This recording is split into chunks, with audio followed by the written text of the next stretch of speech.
One of our favorite sponsors is back with us, Sunset Lake CBD. Yeah. If you're looking for CBD that actually does what CBD is supposed to do, look no further than our friends over at Sunset Lake. Let me break it down. Break it down, Mel. They're sustainably farmed, meaning they avoid pesticides and use sustainable farming practices to preserve the land for future generations. 1. 2, farm to table. They ship the CBD products straight from their door in Vermont directly to your door wherever you're at. Oh, that's cool. And third-party tested. They test everything with a third party to ensure quality, dosage, and safety. You got to go over and check out sunsetlakecbd.com. They have so many products. Break it down for them, Apple. Well, they've got some new stuff going on. Like they always had pre-rolls, but now they got really cool packaging for it. And you can get CBD pre-roll flights of all their flavors. You can get the heavy hitter flight that also throws in some of their Keef blunts. They have a new CBD recovery body lotion. I'm excited about that. Mm-hmm. And what was the other? The other one with arnica. The extra strength muscle rub, 3,000 milligram with 5% lidocaine. So look, Oh, yeah, if you're lidocaine. sore, this is the stuff you want to rub on your body to make those aches and pains go away. They even have CBD infused coffee, so you can have coffee without the little jitter that you get from caffeine, and you have it in the morning and you start your day off right. Your body feels lubricated. You're going to sleep good. Yeah, and also they have, if you kind of forget to reorder, they've got subscriptions. And they're giving the No Simple Road family 20% off. 20% off. Put in the promo code NSR20 when you're checking out at sunsetlakecbd.com. You're going to get 20% off your entire order. NSR20. And don't forget those cute little gummy bears. That's right. sunsetlakecbd.com. One of our favorite sponsors is back.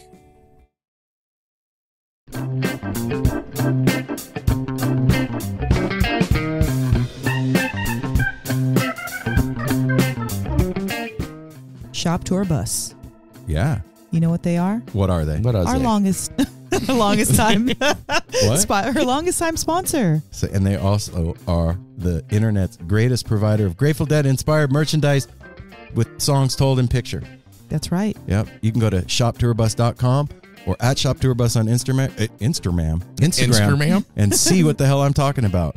Because this is hell are you definitely a talking about, visual babe? thing. You want to hook yourself up with a new t-shirt because you're headed to Dead & Company, or you're headed to Fish, or you're headed to some other show, and you don't want to roll up on that lot with some ratty old piece of shit t-shirt that you had for 35 years. It's got holes in it and smells like patchouli and BO. And also, I like extras. So what am I going to get? You could possibly get a Miracle Grateful Dead bootleg in your box. What? And what else do they got going on? They also they got their new boxes. These aren't your regular old boxes they ship them in. They have a new truckin' box that matches. The boxes match the shirt designs. Truckin' is one of my favorite. I have the shirt. Now they have the boxes. Now I got to order something else from them because I want the box. That's right. And you should order too at shoptourbus.com. And when you do that, put in the promo code No Simple Road, all one word. And you are going to get free shipping from our family at Shop Tour Bus. Free shipping. You don't want to be that person that doesn't have a Shop Tour Bus shirt. That would suck. Go to shoptourbus.com. You know what you should do? You should go to electricfishlights.com. Why should I do that? You're asking yourself right now what they just said. Like, why would I want to do that? Look, everybody has lights in their house. Yep. Sometimes, I would say 99.8% of the time, unless you've already gone to Electric Fish Lights, your lights in your house are super boring. You don't want boring lights in your house. You're a cool person. You're fun. You listen to music. You go dancing. You do fun stuff. And then you come to your house and you got a light bulb. Lame. No. You want to go to Electric Fish Lights. They're going to hook you up with a light shaped like basically anything you can imagine. What about a light with like a speaker in it? They have that. What about a light that like turns all these different colors, disco lights, flashy lights? They have that. What? Yeah. That sounds like it'd bring your room to life. It would bring a room to life. It could actually bring you to life in the morning when you turn it on and turn the light on in your room. Then you would wake up to your Electric Fish Light playing music and flashing, and it would be like you're at a festival first. But what if I want a discount on this light? You're going to get hooked up with 25% off when you put in the promo code NSR, Damn. and you're going to get Delaware Magic in the box that they send you. What? What's that? I don't know. Magic from Delaware? Yep, that's exactly what How that about is. if I order it so I can find out? You should do that. Electricfishlights.com. They have all your sports teams. They have cartoon characters. They have all the fun stuff that you can imagine. Get a hold of them. Tell them what you want. They're going to send it to you. You're going to get 25% off. You're going to get Delaware Magic, and you're going to be fun. Hey everyone, Chris Pandolfi from the infamous String Dusters here to let you know that my podcast, Inside the Musician's Brain, is back on the airwaves for Season 4, which means it's time once again to get deep with influential musicians from all across the musical landscape to really understand and translate the lessons of success, failure, inspiration, and hard work that are behind the music and the artists that we love. My guests this season include Rachel Price from Lake Street Dives, Sam Bush, Chris Wood, Chris Funk from The Decemberists, Lindsay Liu, MC Taylor from His Golden Messenger, and more. Check us out, and thanks for listening.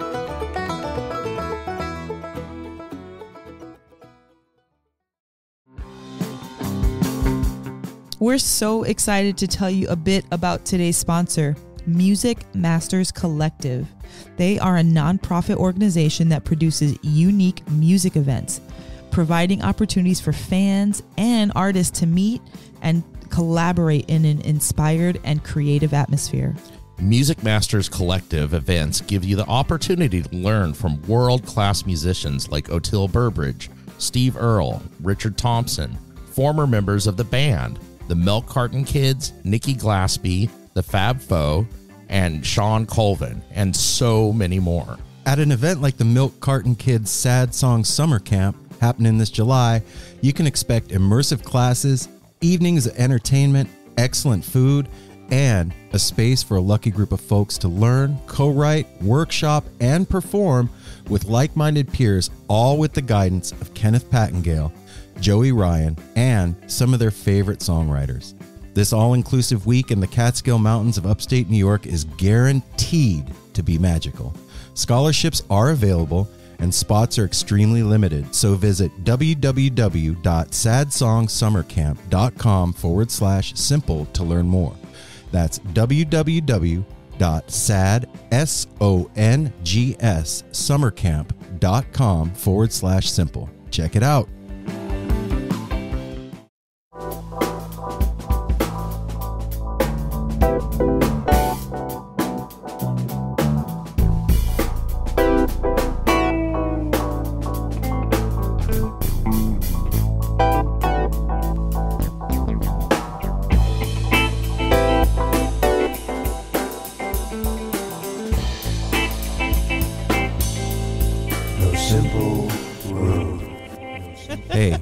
Hey. Wow. Far out, man. Hey, wow. What happened? What's happening, man? What? Hey, now.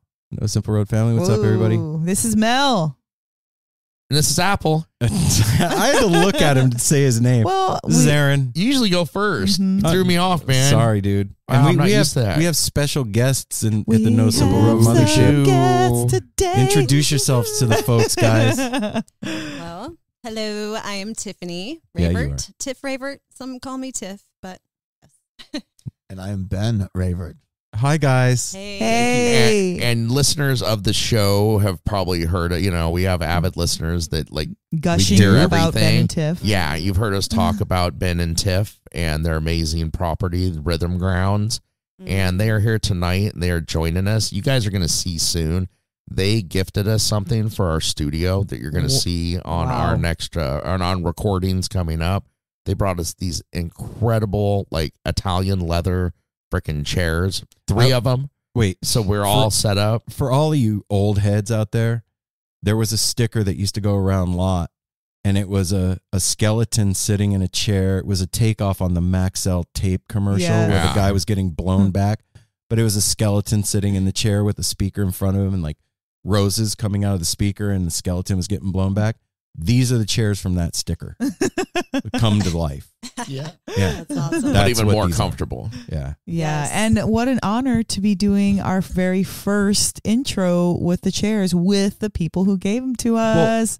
This is fucking great. It wasn't planned. No, this Yes. was not planned. It Some wasn't events planned. aren't planned. See? We Um, keep talking about it. Yes. This episode of No Simple Road happens to be a part of our lead up to Northwest String Summit, and that is the other reason that we have Woo-woo. Yeah. beautiful Raverts in the studio with us. And our guest on the show this week is the one and only Tommy Hamilton. Hamilton. who happens to be Yeah. playing Northwest String Summit this year with Ghostlight and So Joe good. Russo. We and love JRAD. it. JRAD, yeah. Yep. Both great. So, you know, what can I say about Tom Hamilton that you all don't already know? He is an amazing guitar player, human being. I don't know. I'll sing his thoughtful- praises for an hour and you'll all be like, yeah, we already knew all that. Yeah, So- he's fun. I bet you we know something. It's Yeah. it's a little thing that he admitted to us one time. We happen to have gotten to know Tom a little bit. Come a little closer. All right. I'm sorry. It's okay. Okay. So, yeah, a little nervous. It's okay. Never on You're my. good. You're in here with You're doing me. Anyways, It's good. fine. Yeah. I'm with my friends. So yes, Tom, we have had the opportunity to get to know a little bit and talk to several times. And he told us once that one of his, well, actually, he feels his biggest talent is. Did he tell you guys what his biggest talent is? No. He's most proud of that he's the best driver. Really? Wow. He says Okay, he's no. the best driver. And I said, what, Tom, that's one of my, I consider that one of my top talents Me too. too. Right, Wow. see? So it was pretty cool. I'm like, shut up. Here you fucking shred the way you do. And what? That's that can't right. be your top. Didn't he, Ben? Yeah. Such Well- a kind and gentle guy, and it just a face melter, you know. Yeah. It was so cool. Yeah. Yeah. It was He, Total face melter. Anyway. Good one. both times that we've spoken, Tom, he alluded to the fact that he doesn't feel like he's worthy to be on the JRAD. Yeah, he's I was gonna say he's that, the maybe, worst yeah. player on stage. Yeah. And Like, it's it's like, dude, what? I just saw you levitate the Peach Festival last weekend. Like literally, Yeah. that that's pavilion set. levitated No. during Throwing Stone Wow. while you Oh. were playing. Yeah. So don't tell me, Yeah. whatever. He's so good. But But that's part of his charm Mhm. as a person, as a Totally. musician, Yeah. is that he doesn't really get to see everything in its, full capacity. He's just doing his part, and he's doing his part very fucking well. yeah, he is, man. Yeah. And he's such an amazing guy to have spent so much time with us, and he was just down to talk. Yeah. And down to have a good conversation. And I always can appreciate that from somebody. Yes. There is a strange phenomenon that's been happening with No Simple Road for a little while now. It's like when we're get on these calls with people, it feels like hanging out with old friends. Yeah. And honestly, like in the beginning of doing this, it wasn't like that as much. It would happen occasionally. Well, I think when it did happen, we were so excited about it. Yeah. And it was such a fun, cool, unique thing to feel that way about somebody that we didn't know. mm-hmm. And now it happens, often, not all the time, but often. And it's still just as shocking. And the reward of that feeling is like this high. It's Yeah. like a high. Yeah. And part of that is like talking to them and then getting to go see them at these festivals. Like I said, we just did Peach. Stay tuned for a Peach recap episode. Oh But, my gosh, yes. we are exactly 2 weeks away from the start of Northwest String Summit. And for those of you that don't know, this is an iconic Yeah. festival in the Pacific Northwest. It happens to be like 30 minutes from our house and in this magical setting called Horning's Hideout. And this is the 20th anniversary. And sadly, this is the last year that this festival will be happening. And so we're super honored and excited to be a part of this thing. And this interview with Tom is the part of our lead up to that. And then next week we have, help me out, guys. We have The Kitchen Dwellers. Yes. Thank you for helping me. We have the Sorry. Kitchen Dwellers. Sean Swain Yeah. So joined us. Yes. yeah. So stay tuned after the conversation with Tom, and we will. We're gonna share some stories with the Raverts. They're gonna share some stories with us about all the years past because they basically grew up at Summit. Yeah, and I just wanted to say the way that this happened today was, and I know we're going to talk after, but the way that this happened today is, it's just incredible how our life is turning out to be, and what a great and important role the Raverts have played in our lives, right? Up until this point, since we've met them at Northwest String Summit in 2019. Yes. And likewise. Tiffany and I were talking and kind of making plans for her birthday week and stuff like that, and just recapping on our Peach visit. And like, I was like, we started talking about Northwest String Summit, and I was like, we need to have you guys on because one, that's where we met, and two, it's so particularly special to you as a couple and as your family. Mhm. You grew your daughters up basically in that festival. Yep. we met at that festival. Now we're all celebrating the very last festival together.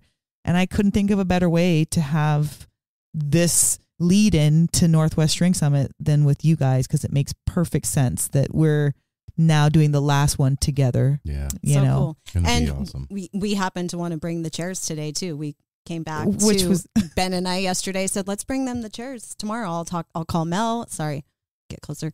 Yeah. Anyways, it just all worked out great. aligns as it's Right. supposed to.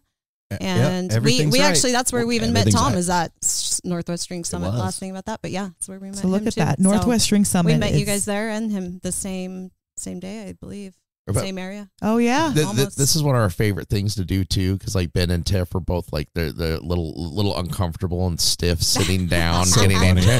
Where everybody does that. We've had Cody on. Everybody, it's like I don't have anything to say. What am I? And that's what we said when we first started. Like nobody wants to listen to me. I don't have anything to say. And then like I actually hours do have a later, lot to say. Yeah. You do, I that's know, true, right? yeah. No, I'm Tiffany just does have a lot but to it's say. always We fun. both It's do. one of our favorite things to have friends and family on the show and have them become part of this and do what we do with us. I'll tell you what we're gonna do.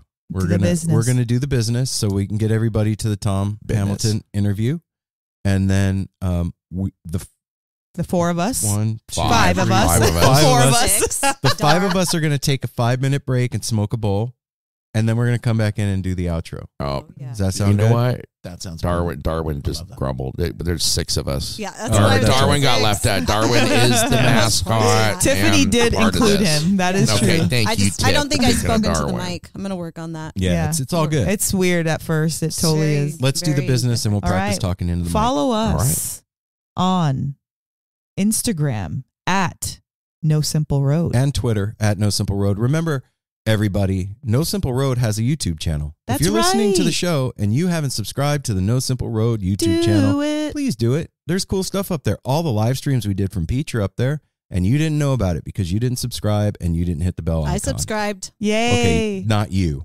Everybody but you. You can also go to www.nosimpleroad.com. .com. You can get No Simple Road merch there. You can sign up for the No Simple Road Newsletter. Thank you. You can also sign up for a tarot reading with Mel and I. A 1-hour tarot Me and reading Aaron love to do tarot readings. with the Grateful Dead. There's Mel's song for the week. There it Make up is. songs about it. Well, it's super fun. We haven't done one in a while for y'all. And if you're feeling the itch, just hit us up. Be like, hey, I'm feeling the itch. Here's $40. Let's hang out for an hour and let's talk about whatever you want to know about. Yeah, we use the Grateful Dead tarot deck, and every card represents a character in a Grateful Dead song or a Grateful Dead song. So when we're done, you get a 1-hour audio recording of your reading. You get a 'Cause you customized playlist based on the cards that you pulled, and you get a synopsis of the reading, all Yeah. for, a nominal service charge to Mel and I for our time and services. So yeah, Deal. tarot reading, Mel and I, nosimpleroad.com. You also make them very happy when they get to do that. That's true. They love doing tarot, Yeah. and they're really good at it. Oh shit. I just What thought of else? something that I forgot. Well, And damn it. I was going to say you can call the Tepid line at 971-808-1524. And Eli took the time to put together that 25-minute amazing trip report for us. And we need to play that for everybody. yeah, It we needs do. to be in here. No, so, it's amazing. so this is what I'm going to do, fam. After our outro, I am going to play Eli's trip report that he called in 971-808-1524 and created this beautiful sonic masterpiece for it's us. incredible. So if you want to hear this, hang out after the conversation with Tommy and the conversation with the 5 of us, and it'll be at the tag at the end of the show. We'll put that in there. And you guys are going to keep me honest. Please don't let me forget. yeah, no. Oh, yeah. Eli's stories need to be told because they're not just his. They're all of ours. That's true. So He's yeah, very good at doing them. you can call 971-808-1524 and leave us a trip report. You could tell us a story. You could call and fart into the phone. No. Well, you could. You could. I guess that's fine, You but could. that's You not could what call we're really while after. you're walking So, around yeah, the that's lot not what we're somewhere. looking for, but No, I mean, you can do basically anything. You could call while you're on lot and let us hear the grilled cheese guy selling grilled cheese or the hiss of the balloon. I'll tell you what we are looking for, though. We're looking for one of those Apple Podcast That's reviews. right. We It's haven't been had one since May decades. 16th. What? We didn't get We're in one in July. all of June. So, I mean, you just go over to Apple Podcasts, you go to that 5-star, you click the 5-star, and then beyond that, You just go and you leave a review. You tell us, you know, how awesome we are, like, cool or whatever. show. Yeah, like whatever. Like it it. helps us get in the algorithm to pop up in front of people to build more viewers. Listeners. Well, yeah, we're viewers Listeners. and listeners. Some viewers on YouTube. We have listeners. Yes, we have listeners. The listeners. Listeners, yeah, but that's an easy thing to do, and that doesn't cost anything. Hey, I wish all of you out there could see my face right now because I'm disappointed, man. That's disappointing. We did In get a what? little sad when we just said we hadn't had one since Yeah. May 16th. Like no bullshit. Seriously, I'm not trying to guilt you guys into doing anything, but that kind of I don't know, man. The whole month and a half. I don't know. Yeah, well, and some people don't listen to us on Apple Podcasts, That's that's true. what the tepid line's for, or the DM on our Instagram, or our email. We've or, had you know, listeners that there's have so gone many to ways Apple get a hold of just to us. leave us a review, even though they don't listen to Yeah, it on there. true. So All I right. know that there's ways to do it. Let's stop harping on that. Yeah, All right. You we're can done also harping. You can also go to patreon.com /No Simple Road. Is the Look, important thing. that really is the important thing. One of my favorite things this past weekend was meeting a Chan donator in the Patrick. flesh. Patrick. I speak your name. I love you. Love you, brother. Thank you so much for hanging out with us and making the peach more meaningful. And I can't wait to you send me that And taking us to picture that of- East Coast Waffle House Yeah. experience. That was 3 a.m. Waffle House OMG. on the East Coast Yes. is Awesome. And is a don't vibe. forget to send me the picture of the collage because I just want to remember it. Yeah, but Patreon is how we pay for stuff around here, man. As you all know, prices for everything, including oatmeal and gasoline, are going up. Oatmeal is stupid expensive. Right? $10 for a thing of oatmeal, whatever. So we need your help to continue doing No Simple Road. It just comes down to ones and zeros, you guys, at the end of the day. And you know what? If you listen to the show every week, we're putting out 4 episodes a month. You could pitch in $1 and pay a quarter a show, and that would stoke us beyond measure. And it would make you You can't feel get good. nothing for a quarter It's a anymore. little energetic That's true. exchange between the two of us. Not even Reciprocity, parking. manifestation, all that stuff. We make magic happen together. That's part of the way we do it. So patreon.com /No Simple Road. You become a supporter, different levels, whatever, Blah, blah, blah. dollar, blah, you know, the drill, whatever. That's the business. We're going to get you the interview with Yeah, Tom Hamilton.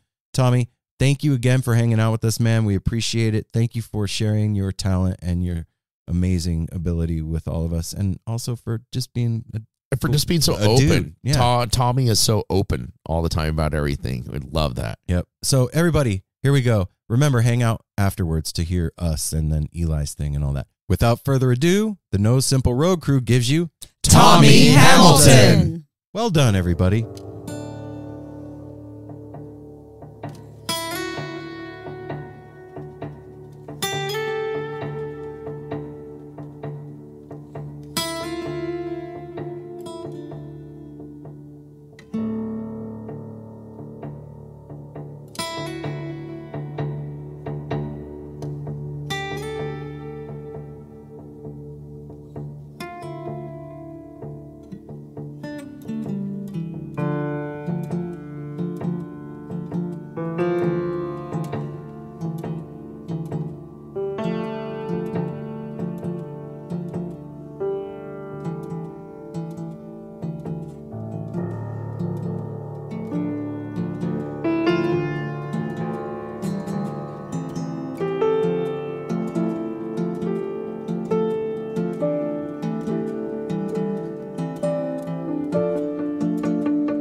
What's up, man? Not much. Got yourself a nice little studio there. Yeah, COVID did some positive things for us. This is one of them.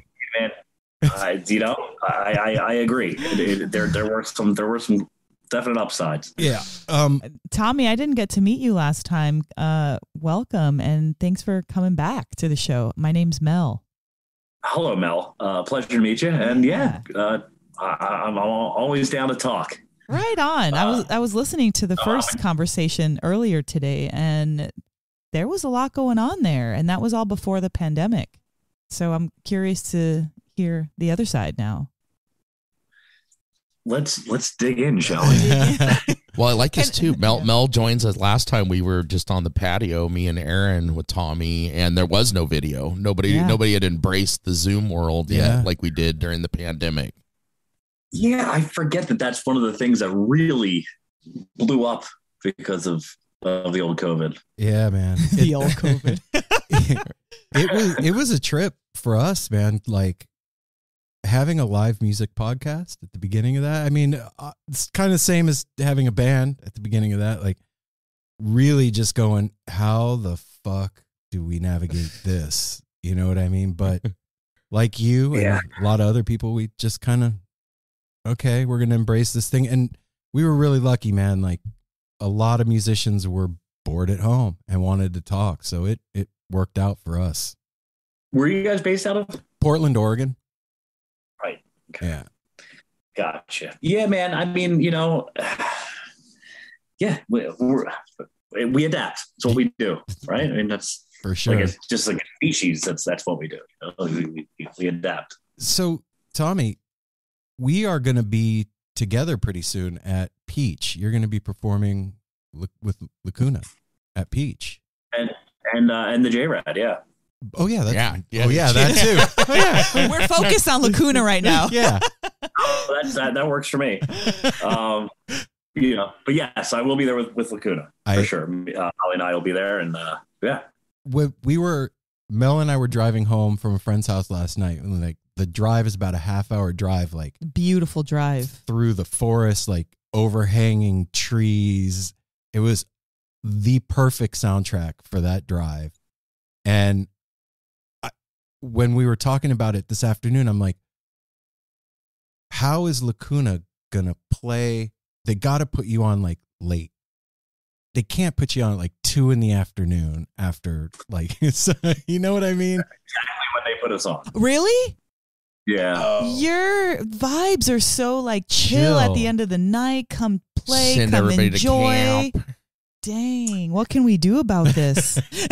Yeah. Well, I think it's also like a bit of a nobody really understands it yet thing, Oh. It's like what do you do with it? What do you do with this thing? It's so in theory, that's one way to do it. But you also think about like late night at a festival. That's when everybody's all fucked up on, it's like they took the acid too late, and like now they're just like, they're peaking after the headliner, and like, they're not going to necessarily want to.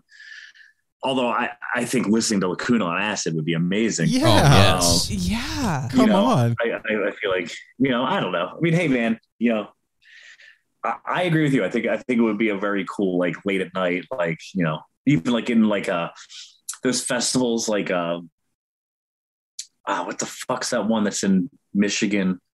Electric Forest? Yeah, Electric Forest. Like, where they have these fucked up, weird little, forest things that you walk through. Like, right. Can you imagine just in the middle of that is just Holly and I fucking making that weird music, That would be amazing. You're just wandering off high and you come across that in the forest. Like, oh my God. I'm never leaving. Yeah. That music is definitely soundtrack to something experiential for sure. Like it feels like something should happen or is about to happen, or it's allowing you to feel something. That music that you two did is some of my favorite stuff that you've done. Really. Thank you. And beyond that, it's amazing to when I got home from work, I was sitting out on the front patio with their 19-year-old son, who's not too impressed by everything. Who's not too impressed by anything we listened to, and I just had it on. I didn't have the video on yet. He's all Apple, what am I listening to?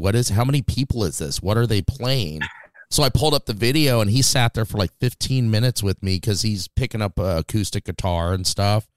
And I was amazed that he was really digging it and getting into watching you guys play. Watching that video is mesmerizing. Mm-hmm. Watching what you guys do and the delicate touches and stuff. And he was picking up on it. He's like, oh, this is dope. And I'm like, what? Okay, right on, man. So, Tommy, can you tell me a little bit about like how that came to be and what the like thought genesis of it was? There was nothing. There was no. Wow. It was, so I built a studio here in Philly. I have a partner, this guy, Pete Tremo, and we've had studios together in Philadelphia for the last, I guess, almost 10 years. Mm-hmm. And that's just, he's who I make all my albums with. He's just a great engineer. He's a great songwriter. He's a great producer. He's a great friend. So, we had 3 studios, I think, before, and we always had to have shitty landlords or partners we didn't want to have or whatever. And in 2019, I moved back. I was living in Colorado. I moved back to Philadelphia, and I was just like, Pete, we're doing it, dude. We're gonna get our own place and we're gonna build our own studio, and we're just not gonna have to fucking worry about any other shit anymore. It's just gonna be the two of us doing whatever we want in this place. So I found this space. It's 2,500 square feet. I mean, it's like almost like a high school gymnasium. Wow.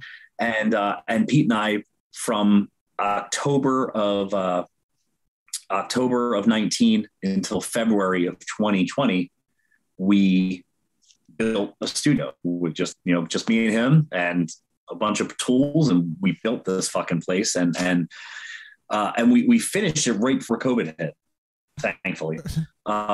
So I was just in there, and for most of 2020, I was just in this place by myself. I couldn't have anybody come in with me, and the building my studio is in, it's a huge. It used to be a factory. It was a yarn factory back in the early 1900s. So it's like a 150,000 square foot building. Oh, shit. But I was one of the first tenants of this place. There was nobody in the building the whole time. So I had this whole place to myself all during the lockdown. And so I really was just fine tuning the studio and just dealing with the gear and even just the aesthetics and all this, just finding ways to keep myself fucking busy. Mm-hmm. And then come September, things were loosening a little bit, and Holly and her husband were expecting their first baby. And she was like, dude, I'm going to go see my parents. Her parents live on the East Coast. She's like, I'm going to go see my parents. And I was thinking on the way back to San Francisco, we would stop through Philly and say hi to you and Raina and Scott. Scott was also from Ghostlight, also lives in Philadelphia. And so, that was the plan, was just for her to come in. We had a couple ideas that Raina and I had. They were like, hey, maybe we can get a day in the studio and just as Ghostlight and work on some shit, just to feel normal, Mm-hmm. So the plan was to do that, and then just kind of hang out or whatever. And she ended up staying an extra day, came back to the studio, and I just I have a grand piano there that's everything is always ready to go, Mm-hmm. So it was just hey, let's do some playing and see, and just kind of let's just play for old time's sake. I have all this stuff set up, the video and the audio and whatever. So it was oh, okay. And that was it. We just went from the control room over to the piano and my guitar, and we hit record and we just played. Okay. And then 50 minutes later, we stopped and we hit stop, and then that was it. We hit save, and I didn't talk about it or think about it for months. Just sat on a hard drive. And then I guess it was around February of last year, I was, everything was still kind of locked down. I was bored, and I found the hard drive. I was like, oh fuck, yeah, this thing. Wow. And I was like, oh shit. I was like, hey man, I called up Holly, and I was like, I think this is good. And we had done at Peach a few years ago. Holly and I had done a set like that, would go just completely improvised for 40. Yeah, we did a 45-minute set of just improvising. That way, acoustic and piano, and our manager at the time loved it so much, and he wanted to press it on the vinyl and put it out, right? But then when COVID hit, he quit the music biz. Oh shit! And because he had just had a baby, and so that whole thing that whole project fell, to the wayside. So I hit Holly up about this recording. I'm like, dude, this is really fucking good. Maybe we do what Brad wanted to do with that other thing, with the Peach set. Let's see what happens. So I called Kevin Calabro at Real Potato Family, and I was like, hey man, can you listen to this and tell me if I'm an idiot or not? Like, is this interesting, or am I just like fucking full of myself? Right. And he hit me back the next day. It was just like, dude, I'd put this out. And that was it. Okay. Okay. Wow. So I gotta ask, like, one of the things that I said to Mel last night while we were driving, I was like, listening to this music feels like we are listening in on a private conversation. Like, you guys have allowed us in the room while you're talking about something that like really fucking matters to the two of you, and nobody else was supposed to hear, but we're there and we get a glimpse, right? Or like two lovers like doing their dance with each other. That's what I said. I was like, it feels like we are listening in on an intimate moment, whether it's conversation, whether it's pleasure, whether it's whatever, but it's definitely intimate. That's the kind of vibe or feeling that brings, and at least that it brought us. And I'm curious, when you listen to it, like what does it do for you? Like, are you able to put your critical mind aside and not judge yourself and just listen to it for what it is? Not so much. Yeah. Not so much in that thing. I mean, there are albums I've made that I can do that with. The Last Babies record, the Epic Battle album, I can listen to that and just enjoy it. But yeah, man, usually I just kind of like, I think about the session, or I hear the thing that I wanted to change, and I did, shit like that. I mean, the Lacuna stuff, you're right. You are hearing a very intimate moment. What you're hearing is the first time really that these two people, Holly and I had it. I don't think I played with anybody up to that point. Wow. From the lockdown, and she hadn't either. Yeah, man, I've been playing at least once a month, right, since I was 13. Wow. So to all of a sudden, I can't believe I could say this number 30 years later, almost. I having to break that streak, and for as long as it was pretty fucked up, man. Not having that release that I always had, and I'm sure it was the same for Holly, regardless of her past or not. And so you were hearing a pretty intimate moment. You were hearing a thing of we still didn't know what was going to happen, right? Yeah. No one knew if we were ever going to get to do it again. That's scary, dude. I remember a point when I was like, I don't know if this thing can come back. Like, oh shit. And it fucked me up too, man. Like, my entire identity is in music. You know what I mean? apart from I being do. a husband and a dad, like that's it. And Yeah, I don't have those. You know? It's music. yeah, and You know, especially at that time, you know, I was single all through, you know, I was by myself all through the pandemic, and yeah, man, it's fucking tough. Yeah. It's a tough. Congratulations on making it out with such awesome music and something to show for it, man. Like for real, like whatever you think of it or not, like that's a feat.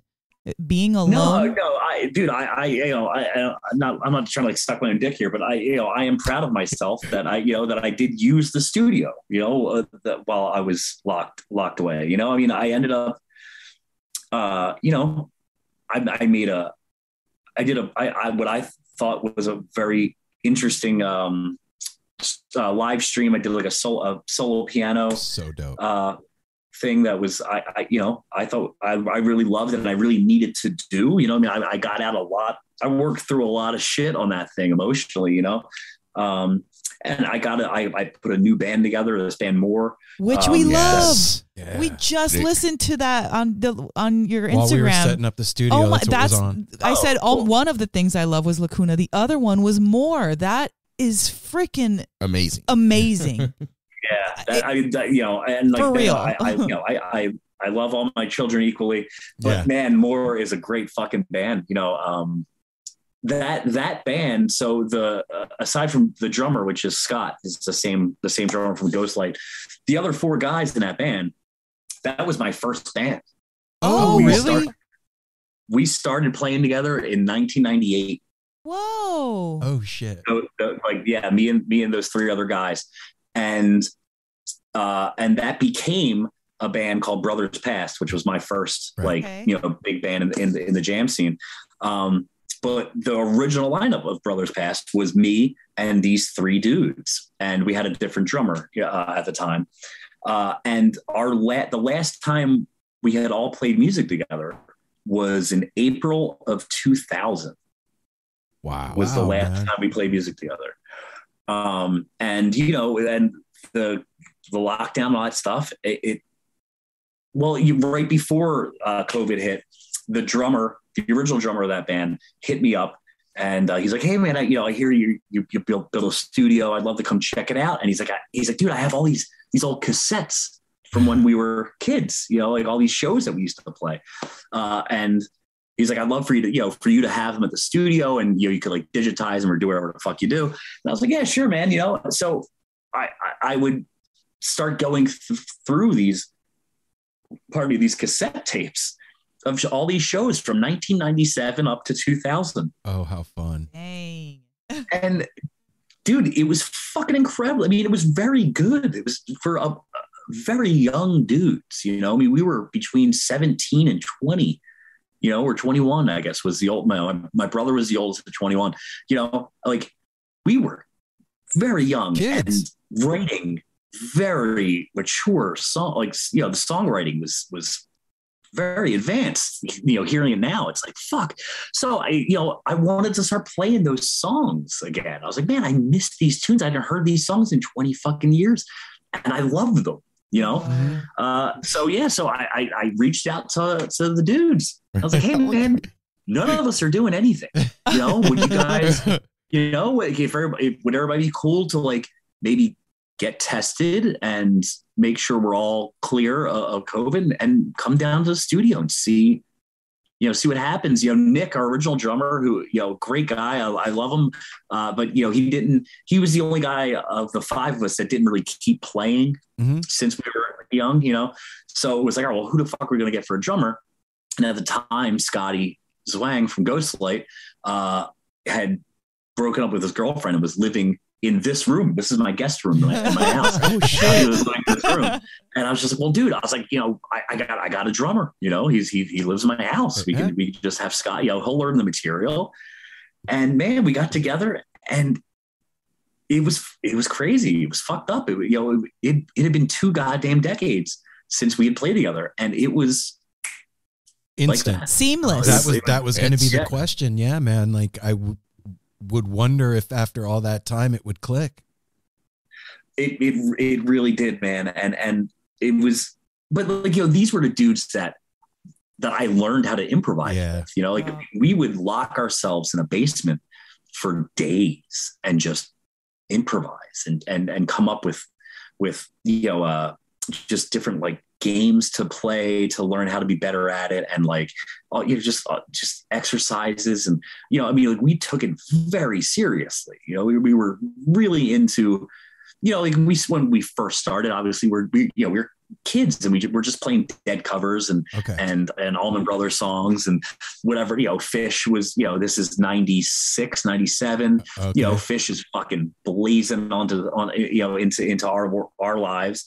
So we started out like that, like just doing that type of shit. And then after like a year, we were just like, man, we want to do our own thing. We don't want to just be playing these dickhead stuff. Like let's write some new shit and learn and come up with our own identity of how do we improvise? We know what the Dead do, and we know what Fish does, and yada yada. But what do we do? And that's what we would lock ourselves in a room and just really got serious about it. We stopped listening to all that music, because we didn't want to be influenced by it anymore. We're like, oh, let's just move, let's try to move the needle forward, and you do that much work, and that still informs my playing today. I don't think you lose that, like those are like the grooves that are just, yeah, man, that's that neuroplasticity that, it's built in. That's your foundation. Yeah. Is that what we were hearing on the More that we were listening to that you put on your Instagram? Is that your older tunes and writing that you brought back, or is? Oh yeah, all those songs are fucking 20 years old. What? Dude. Wow. The first we one, wrote those songs when we were 16, 17, 18 years old. So wait, you said who's writing these songs? All of you at the same time? Like you brought stuff to the table, they did, or was it? That's what was so great about that band, man. There were 4 songwriters in that band. We me and my brother is the other guitar player, Jim. We both wrote. Tom McKee, the keyboard player, and the bass player Joe. We all were songwriters. So we all would bring things in, and it was very like B with capital B band. Like they would bring in ideas, and then we would just sit there as a band and toss around ideas. Hey, how can we make it better? It's very. There was no ego involved in it. It was which is a refreshing thing, man. But we didn't know any better because we were fucking kids. Yeah, that's how you're 17. What do you got? Like you're learning together. So it's all you're just playing like best ball golf at that point. It's like who is the best idea? Okay, that's the one that we go with. It doesn't matter whose idea it was. It's just what is going to make this song the best it can be. And and we did that, and that's what all of those fucking songs were. All of those songs were written between 97 and 2000. Okay, but that first song was so applicable to the COVID. That's why I was confused when you said that. Like, what? Those are. I even asked her while we were listening to it, I go, wait, was this before COVID? She goes, oh, no. This is like November, whatever. I was like, oh, okay. It makes sense. But now you're saying that and giving us context. We wrote all that stuff back then, Okay. What the fuck? You saw the future. Dang. Tommy, that's legit stuff. Like for reals. Yeah. Dude, I know. It's a great fucking band, man. And, so we start, because it's like it's a great band, but it's a great band that no one knows about. And so we can just go on the road, we're all older guys now and people had families and shit. So we did a couple streams live from the studio. Mm-hmm. And then over the last few months, we did a couple shows. The keyboard player owns, he has a school of rock in right outside, in about 40 minutes outside of Philadelphia. Okay. And the school has its own venue in it. So we just were like, all right, hey, let's play a show, and we'll it's like a small room, holds like 300 people, Right. So let's just only sell 100 tickets. And because we're still trying to be like socially distanced and shit at the time. And it was like, let's just do 100 tickets at this, venue that we control everything about. And let's just have a good time and not worry about any other bullshit. And it sold out in 4 fucking seconds, and people came, and it was a great show. And then we did it again, and the whole same thing happened. And so I think we're going to kind of just try to keep doing that for a little bit, just like fostering a little bit of a scene, just our own thing here, and the best thing about it is that we're writing new songs. Oh yeah. See, Wow. man, that's how the best. We have an album, at least an album, if not 2 albums worth of new material, because we still do the same thing, like we still get in the room and somebody's, oh, hey, I got this tune I've been working on. And then we just sit there, we kick it around all fucking day. And we're there, at the last, performance we had, the last event we played like 5 new songs or something, it's cool. It's a really cool project. And I hope people that are listening to this, go check it out. It's Music by Moore is the Instagram handle. And you can look up, it's Moore with an exclamation point. And that on Instagram on Spotify and Apple Music and all that shit. Go check it out, man. We put both of the live albums up on the up on there, and yeah, it's just fucking good. I think it's really great improvising. Well, now it has more context and everything. Just your exuberation and talking about it, like more. Now it makes it like more with exclamation point. Yes, it definitely makes sense. Well, for somebody who doesn't like to be derivative, pulling back from your past to create something new, that's amazing. Well, here's the thing. I will say this, that band, every band I've been in since that band existed, I've tried to bring the ethos of that band into every project I've had. So that was originally Brothers Pass, and that turned, and all those guys left. It was just me and the keyboard player stayed. And then, we got a new rhythm section, and that's the Brothers Pass that everybody knows. But, with that group of dudes, we tried to implement, the things that we learned from the original. And then, American Babies and in Ghostlight and just everything, that egoless, full band, everybody buying in, improvising. And dude, you'd be amazed at how hard that is to find. Really? I would think in your circles, in the jam community, it would be easier to find that than not. Well, no. I don't mean this in any way. Okay. But it's not. It's a different thing. It's a different thing when you're really when you're like at the beginning of a jam, you're starting from nothing, and the goal is to write collectively, compose together. That's not easy. That takes a very specific discipline and and willingness to fuck up. Yeah. Because there's a really good chance that it doesn't work. So there's definitely it's certainly a tightrope stitch. It's a different thing. It's just very different from like soloing over changes or something.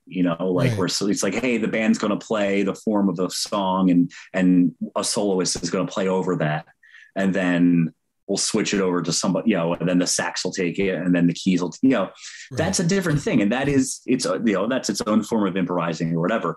But this isn't that, this is it's just harder. And it requires, less ego, which is a hard thing to find. And I don't mean that in like a way that is disparaging. It's just, man, artists, we're all fucking nuts, and we all have our hang-ups.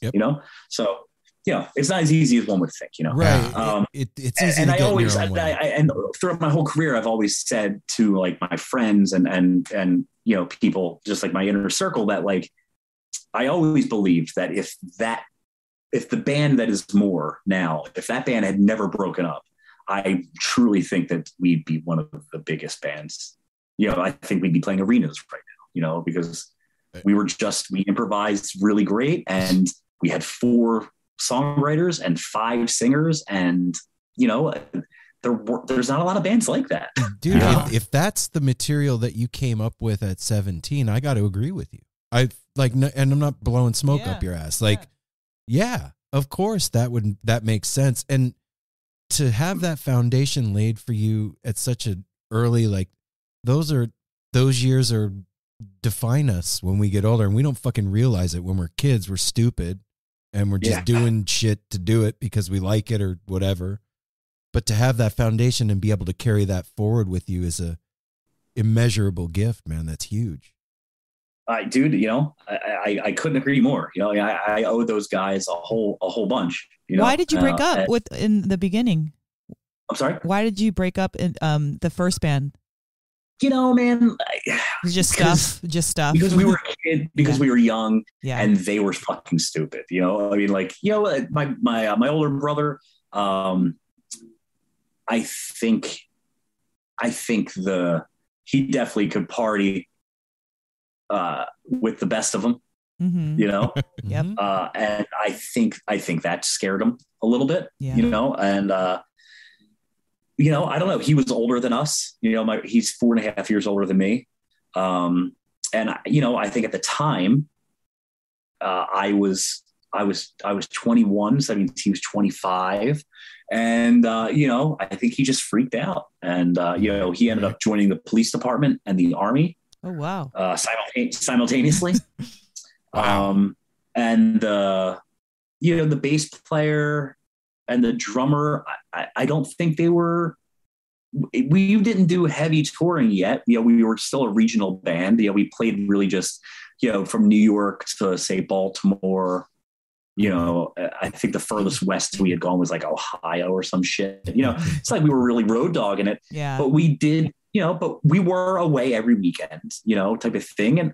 And I think it just, I don't think they were cut out for it. You know, I mean, I think that life is fucking hard, dude. It is god awful, especially when you are just starting it out, and even more so when you're, you know, frankly, a bunch of poor Italian kids from fucking West Philadelphia.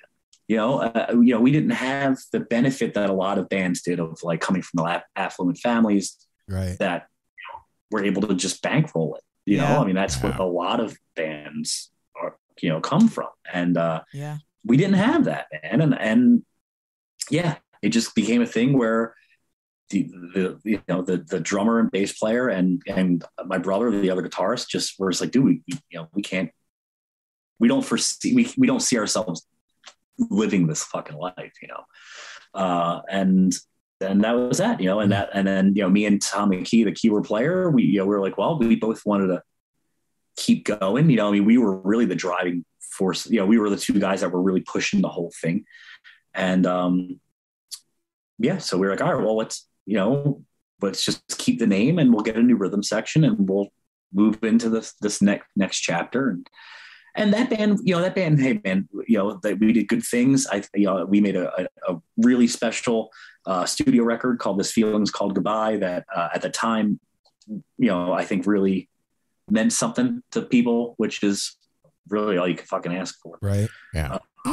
You know, and I mean, hey man, you know, we played Bonnaroo, like, you know, that's cool. Yeah. You know, like, we did some shit. So, you know, it all kind of is what it is and blah, blah, blah. But at the end of the day, you know, that original group of dudes, man, they were the real special guys, and we're back as more. Yeah. That's awesome. So your brother continued to play guitar and everything after. Oh yeah. Well, so, I mean, you know, he and I, you know, initially, when he initially stopped, you know, that definitely, like, we kind of like had some distance for a while, but, you know, by the time I was in my late 20s and I was starting American Babies, I mean, one of the reasons I started American Babies was because my brother was back from the military and, you know, was like, hey man, you know, let's find a project to work on together, you know? And I was like, well, I got all these acoustic songs and the Brothers Pass guys didn't want to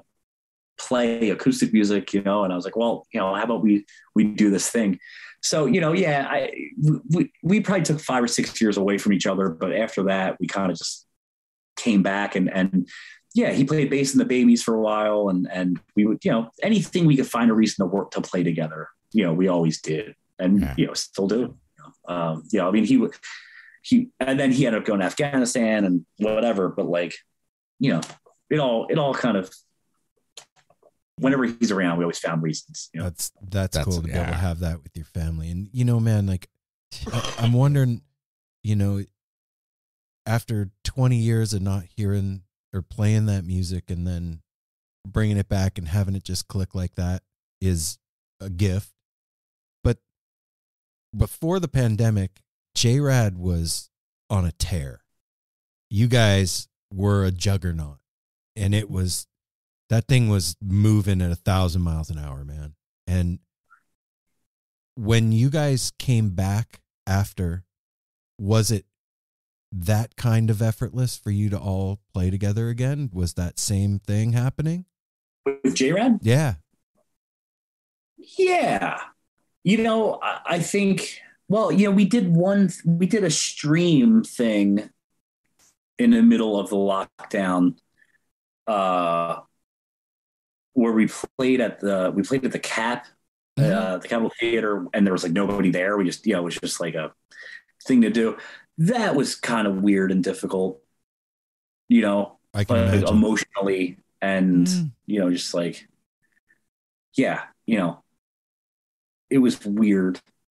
But once like the gloves came off, you know, like once we discovered the Westville Bowl in Connecticut, you know, that place really, I think, saved us, you know, and saved everybody, a lot of people in the scene. You know, the guy, you know, Dave Nabalski, you know, I hope he hears this. He is a great dude, and you know, he really put together something special at that venue, you know, and yeah, I think it took us a few shows to kind of like knock the rust off. But, you know, again, there's that thing of like playing all the time for the last 20 plus years. And then all of a sudden you don't play for 18 fucking months, dude.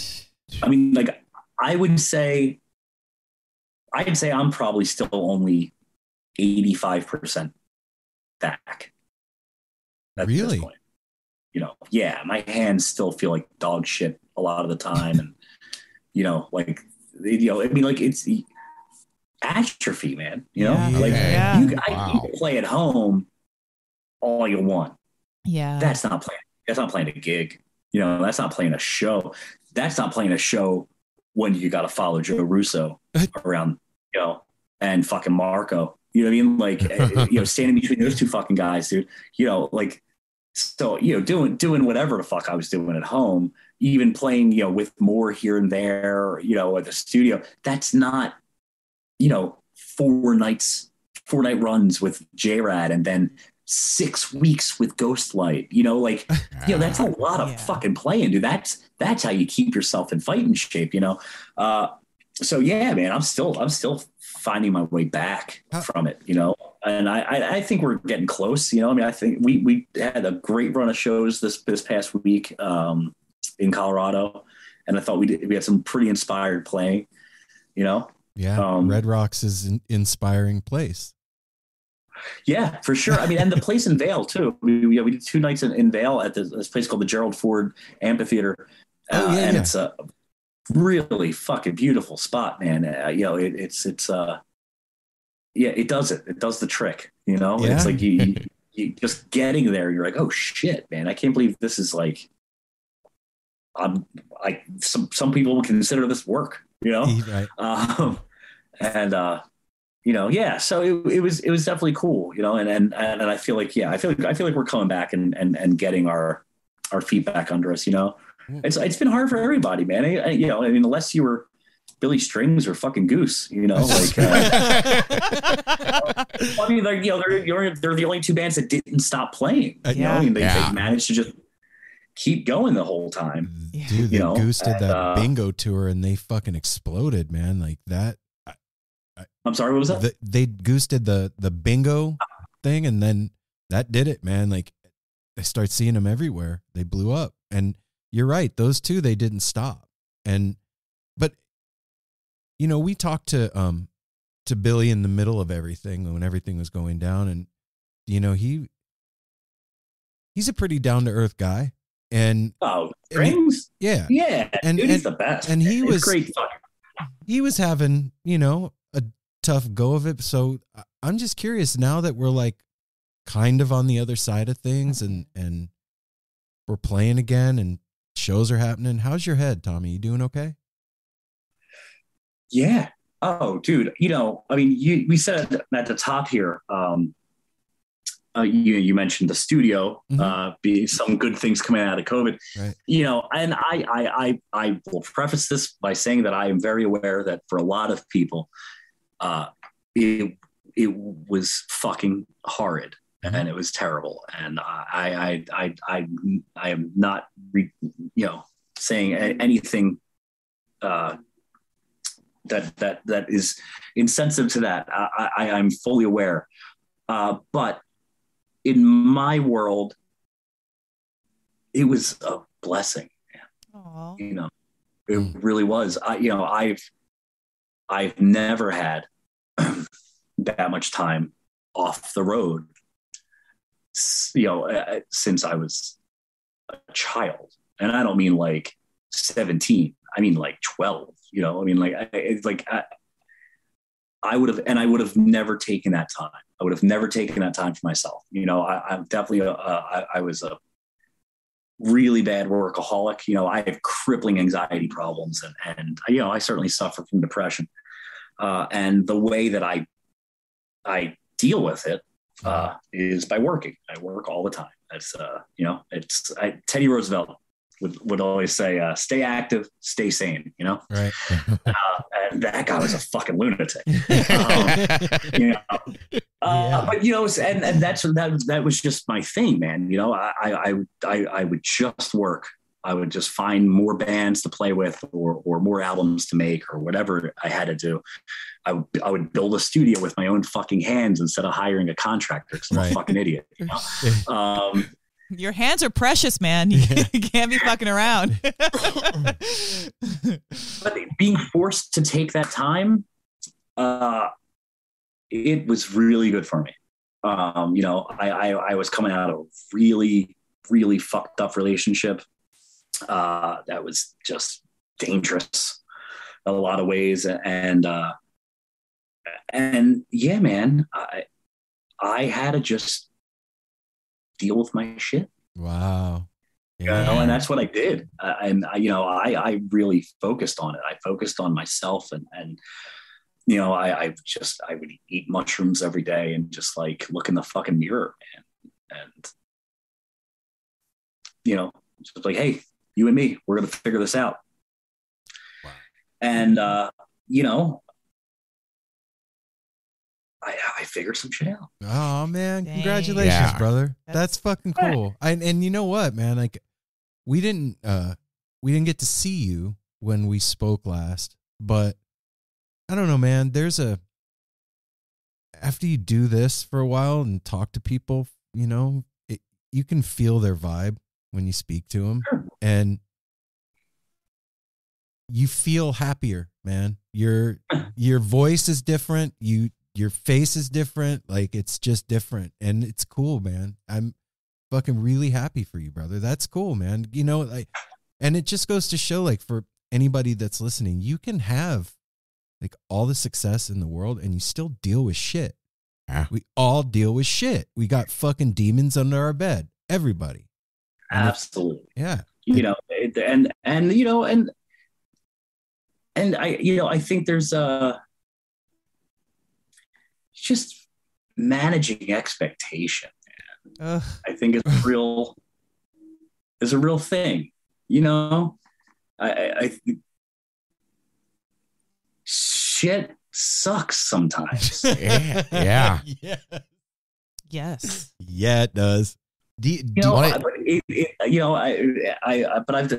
just for this guy here, it's like there's a bit of a quicksand thing there. It's like, if you sit there and fuck and kick and like, things are terrible, and you really start trying to I don't know, flailing. Yeah. You can make it worse, instead of just kind of like, all right, well, this is going to suck.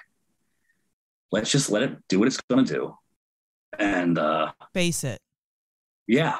And just kind of let's figure this thing out, you know. And you know, and again, I know that there are people that have it much worse than I do, and you know, I'm not taking anything away from them. You know, that's just how it worked for me, man. Yeah, man. Each one of us can only speak from our own experience. We don't know about anybody else's trip, brother. So I'm not. Yeah, I just, well, you know, people are very sensitive. So I know. I got you. I got you. For, what you know, farting in the wrong area. I know. One thing. Yeah, man, you know, I'm just saying, you know, it is that thing, you know, of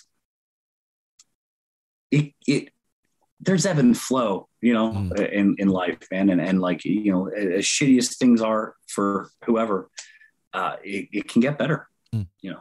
Yeah. And I think during COVID, kind of like what you're saying too, like you said, I mean, shit is always going to happen, but we've talked about this amongst ourselves and other people. Part of the COVID and the inner reflection and the reflection on home life and your head, it kind of helped to figure out what shit really matters. Yeah. Like, I wish the rest of the world, and again, I'm not speaking for anybody, but it seems like a lot more people should have came out of it realizing what shit really matters and what not to get, like, you know, choosing your battles and stuff. Like, a lot of people didn't get that, and I feel bad for them. It seems like you did, and like we did. We learned what we wanted to do more. We honed skills. We learned what shit really matters. Yeah, man. But, you know, I mean, and even with that, I agree. You know, I certainly had the same hope, you know, but like, hey, man, you know, we're all different. We're at different paces, you know? Sure. And, you know, and I know, I will certainly say for myself, you know, I'm certainly in a privileged situation where I didn't, you know, I didn't have kids that I had to worry about while this was going on. I couldn't even imagine what the fuck that would have been like. You know, I didn't have a wife or a significant other that I had to worry about. I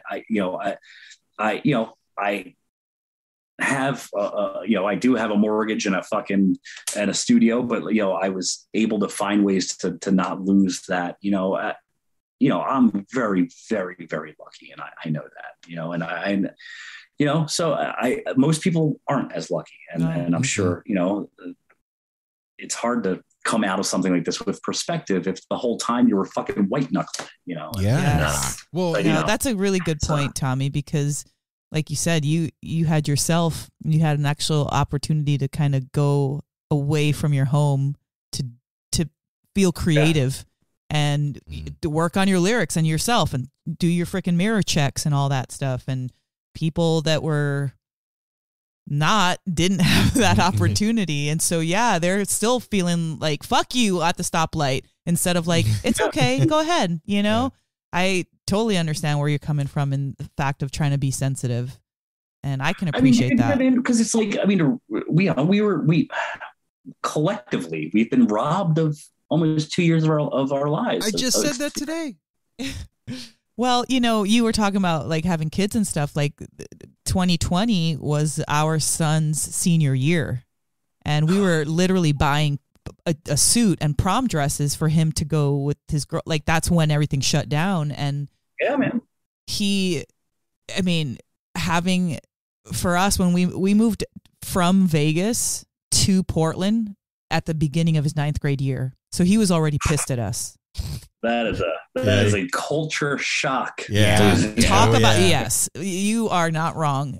But so all the feelings that comes with, like, you're a teenager, you're already kind of hostile and trying to figure it out. Well, now he's hostile and trying to figure it out in a new environment, pissed at us. Yeah. And then we're all happy. Fuck you, Dad. Yes, right. And we're stoked. We're all happy. Yeah, we're all nice. So then he makes it through his 9th grade year, barely, you know, 10th grade. 11th grade's on a high, dude. He's fucking having a great time. He has his girlfriend at the end of the year. 12th grade sailing in, and then, you know, it was, again, I feel like we're sitting in a privileged life. Like we have the ability to afford our mortgage and, like, you know, have whatever we need that, you know, but absolutely, we also are people that have emotions and feelings and shit that happens to us, and depression, like you said, anxiety and fear and all that stuff. And like looking at your kid and not being able to say it's going to be okay because you don't know that it's going to be okay Yeah, is brutal. like. And we had a fucking grandkid just before that too. Oh, yeah. So it was like Yeah, double it was, what the fuck. Yeah, it was insane. And I will say this though, a lot of, and I just want to say this to you and then to all the entertainers at large though, for getting on those live streams and doing anything.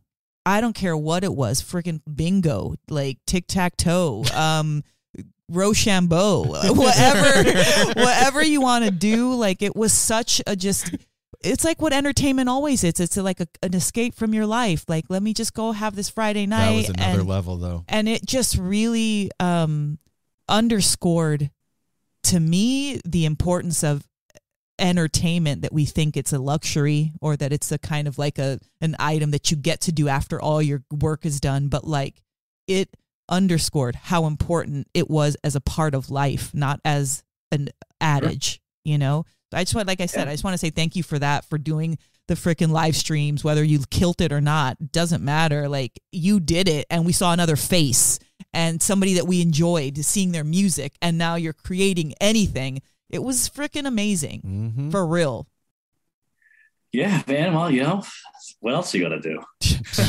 I mean, you could have been like black screen and like solo and like I'm out for a while. I'm locking you know? the door to the woodshed. I'm not coming out till this is over, man. Yeah. Yeah. Well, you know, I mean, you know, for the creatives, you know, it's like we still have to be creative. And, Yeah. You know, so you got to find something. You got to find shit to do.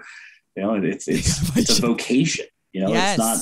You know, it's not just like, oh, I like to tinker. It's like, no, man. I you know, I have like a primal urge to create shit. You know, so it's just like, hey, I'm gonna film a stream. And I'm gonna edit it myself, and I'm gonna, you know, because it's just like, well, I got to figure out something else to do. Yeah. Do you still have the farm? I do not. Okay. No, I do not. So I stayed at the farm for most of the summer of 2020. And then, you know, the fucking housing market is bananas. And you know, my brother and I were like, Raise some money. yeah. I mean, it was one of those things where we were just like, you know, I mean, we were going to sell it in like 5 or 6 years anyway. You know, that was kind of the plan. But with the market being like insane, we're just like, well, dude, we don't want to necessarily miss out on this, you know. No. Let's. So it was just kind of like, hey, let's list it for something completely insane, and if by the end of the summer someone buys it, cool. It was on the market for like 26 hours. What? Oh, you're like, we could have doubled that shit. Oh my gosh. Oh, no, they did. It turned into. I mean, it was great. It was great. Right. Good for you, man. Yeah. That's cool. Yeah, I went to a very good family that, you know, a large family that really was, you know, that is using Space. all of the land, and using too. you know, it was a huge home. And so, you know, I'm glad it went to good people that are, you know, that being said, I do miss the shit out of it though, man. Yeah. Oh God. I really loved it out there. Was it in upstate New York? No, it was in Gettysburg, Pennsylvania. Oh, that's right. Okay. So we've never been to, like, Mel and I have been to Hershey to see fish. Yeah, okay. It's like an hour from Hershey. Oh, okay. Okay. So, but we're going to Peach, and you've been there before. Can you? Yeah, that's like my hometown. Yeah. What can we expect, man? Give us the lay of the land. Of the festival or of the town that it's in? Both. The town that it's in is very funny. It's Scranton, Pennsylvania, which is where the office show The Office takes place. Okay. It's you know, yeah, it's just like a super like blue collar, like it's like a Springsteen song come to life. You know? I got it, man. It used to be like a coal town. The mill shut down. You know, the you know, Main Street ain't what it used to be. You know, type of thing. Yeah, it's cool. It's a very blue collar. It's also where Joe Biden was born. That's Okay. In Pennsylvania. That's a fun fact. You know, just not saying either way. Just that's a fact. That's where he's nice. Joe That's where he's born. Cool. Yeah, man. It's just like a blue collar fucking upper Pennsylvania, northeast Pennsylvania town. Okay. The festival grounds are really great. It's like the main stage. The main stage is just fucking this huge like amphitheater thing. Like it's like it's like covered for half of it, and then the back's all grass. Like a regular amphitheater. Then there's a couple other. There's another pretty big stage and like a smaller like cool stage. I think that's actually where Holly and I are doing Lacuna. And but it's like it's a ski mountain, so like there's like a gondola that's always going. There's like a water park that's like suspect to go into during a festival. Bunch of wooks in there taking showers. Yeah, we've been warned already. We've been warned. Floats by, Yeah, this is our second warning. So I was excited, and we've been warned a few times. Like, you don't want to fuck around with the water park, man. Just go watch the music. It just seems like a terrible. I mean, like water parks in general are kind of like, all right, how much child piss am I willing to go to? Yeah, it's a big right toilet.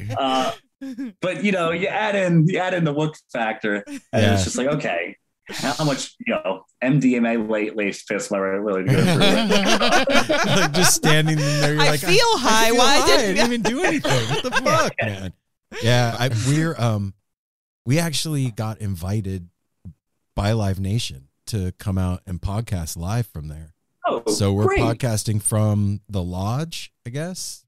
There's like a little spot where they had like Jay Blakesburg. thank you. I couldn't think of his name. Jay Blakesburg did exhibits in there and stuff. So we're going to be doing stuff in there, man. If you're around, I'd love for you to come say hi. I'm around. I'm playing twice on Friday. I do the Lacuna set in the afternoon and the JRAD set at night. I could certainly stop by in between the two. I would fucking love that, man. Tommy, that'd be rad. Yeah, man. Cool. Well, dude, thank you for giving us an hour tonight, man. I appreciate it. I know that time is precious. Hey, man, I'm here to whatever you guys need. I'll talk for another 4 hours. I don't give a You were so. This is just a reminder how fun you are to talk to. Like Mel missed the first one, but me and Eric, we never know what we're gonna get. Sometimes we get musicians that you ask them a question, they're like, "Yeah, it was cool." Yeah, we had one of those. But there's certain people you're like as animated on stage as you are off and everything, and the things you do and everything. We just so appreciate you and thank you for coming. Appreciate back your on. talent, like your talent for real, and your ability to maintain that. Like that's just I think that sometimes we can minimize our impact, and whether you want to deal with it or not, your impact is big, man, and it reaches a lot of like small little people everywhere you go. And just you doing nothing else, you don't need to know anybody or know anything else, but just you doing your craft is blessing people. So thank you, man. And honestly, dude, like when people love bands, I've been guilty of this in the past, like kind of like put the people that are in the band up on a pedestal, and like you just even saying that you've dealt with depression or anxiety in the past, that's huge for people, man. So just know that, and thanks for talking about it with us. We're all human. Yeah, hey, man. I think it's especially with that type of shit, it helps to talk about it. Man, and it's the only thing. It's important to talk about it. Yep. Yeah. The last American Babies record I made called "It's an Epic Battle Between Light and Dark." That whole record is just about my depression and how I deal with it, and I thought it was important, when it came time to like making that record and starting to kind of like outline the ideas I had and the tunes that were being shaped and my partner, that guy Pete, the partner in the studio, I was just like, dude, I think that we're going to have to kind of dig deeper and get into some real shit here. And it was scary. It was scary to write about that stuff. It's scary to admit to it. Yes. Yes. Yeah. I mean, like, you say, how animated I am or whatever about, and, about my talking, but a lot of people hate me, like a lot of people don't like that. They think I'm a fucking asshole.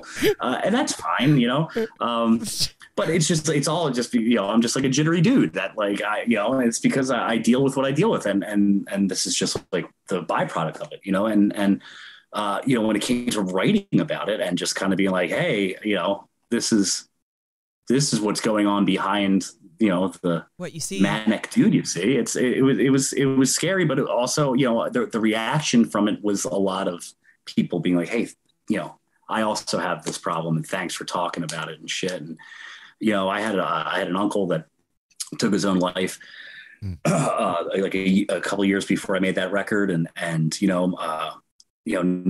Neil Casal, who was certainly a friend, man, it's important to talk about it. It's important to know that everybody deals with it, even if you're like the dickhead on stage jumping around.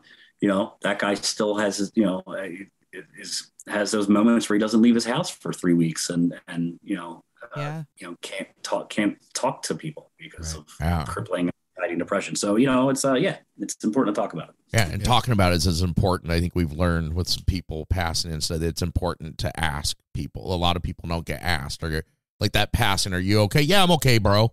Like with your with your inner circle, like you said earlier, to really be like, hey man, no, something, talk to me. But that's important too. Yeah. Very important to see how your peeps are doing and press them if you feel something. Yeah, if anything was learned, at least one of the biggest lessons for me is that, like, through the last couple of years, is we're all starving for connection in one way or another. That's why we started talking to each other through screens when we couldn't gather, because we need each other so fucking bad. And when we don't have that, we'll do anything. Like you said, we're adaptable. That's what we do as a species. We adapt. And hearing that anybody else is going through the same thing that you're dealing with makes you feel like you're not alone. It connects you to the world around you. And that's like one of the biggest problems, in my opinion. We all feel disconnected from everything. So thanks, brother. Appreciate you, Tommy. Hey guys, I appreciate you taking the time and giving a shit about anything I have to say. Absolutely, man. And I will. You fit with us well. Yeah, I'll stay in touch with you about the peach, man, when we get out. Oh, absolutely, dude. I'd love to stop by and get a nice in-person hang. Right on, man. Have a good night, brother. Tommy, peace. All right, Tommy. Talk to you soon. Wow. Well, everybody, that is the one and only, extremely talented Tommy That is Hamilton. a one and only. Tommy is so fucking cool. Hey. Yeah, he's a good dude, man. And everybody, like, we just talked about it a lot at the end, but hey, if you're going through shit and you don't have anybody to talk to, we're here.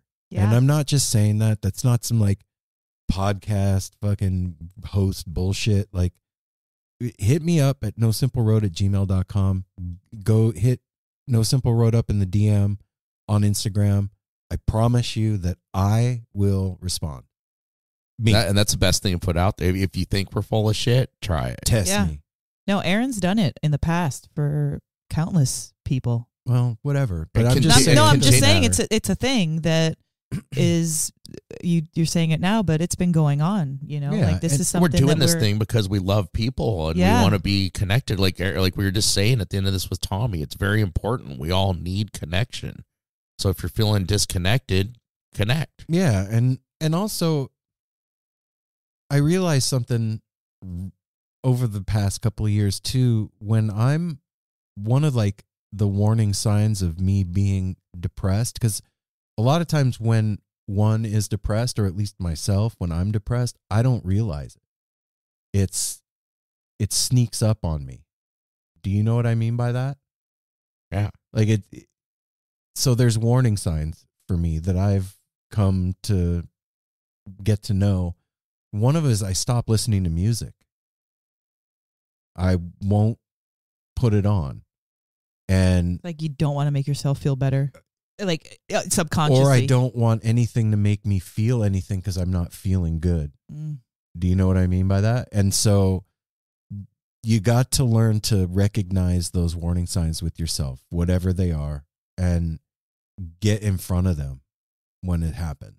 because that's how you go down the rabbit hole and start feeling like shit. Nobody wants to feel like shit, man. So yeah, that's that. You know what's crazy? Like when you talk about something with like depression, there's so many triggers for people. And then there's also so many things that work for people that don't. It's one of those really weird, isolating things that even though you know other people out there have it, it is comforting to know it's true. But like, it's so depression you don't want to do anything. You don't want to do anything about it. It's hard to get out of that initial the thing feeling. Makes you not want to do anything about it. The word depression, you're depressed. Exactly. You do not want to be involved, and you don't. Well, and it is hard. And you're right, Apple. Thanks for saying that earlier about like, ask for real. Ask your friends, hey, what's going on? You feeling good? What's we have to do it to each other around here sometimes. Oh, yeah. Especially when everybody's not feeling the greatest. Yes. You like pass over like, okay, you're good. I'm good too.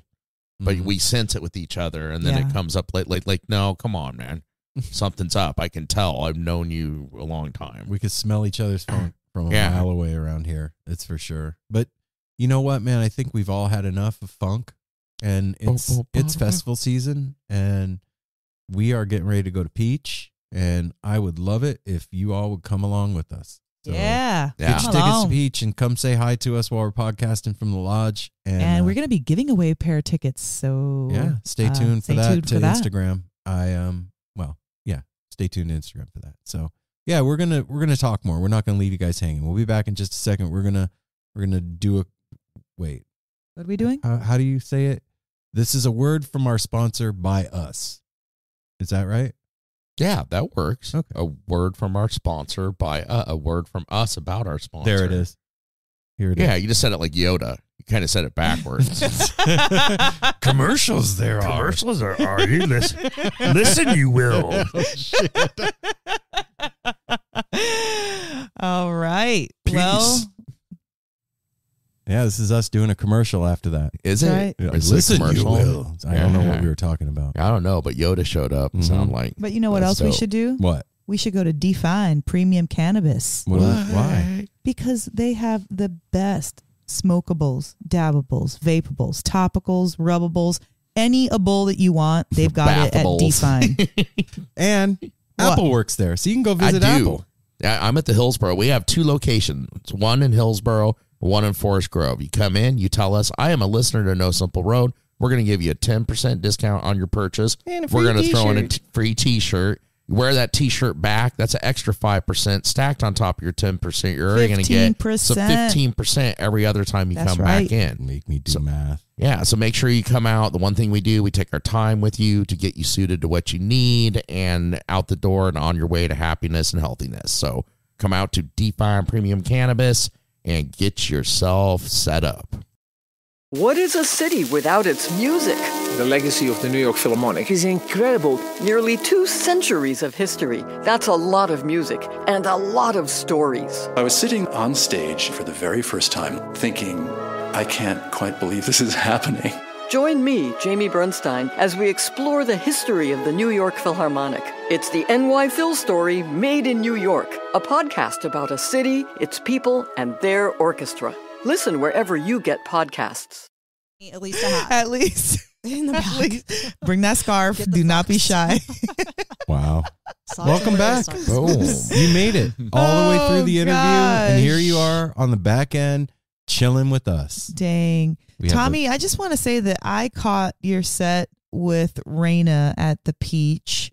I know you were supposed to perform with Holly, but she got sick on her last minute. But man, you were freaking playing your freaking heart out, and Raina, you guys did such an amazing job. Yeah, I just it want to was say thank you for that amazing. that little set that You guys I didn't jammed it I didn't out. get to see the whole thing because we had our thing going on too, but it was rad. So again, I know I said it earlier, but thank you for your craft. Thank you for your talents and for your entertainment, man.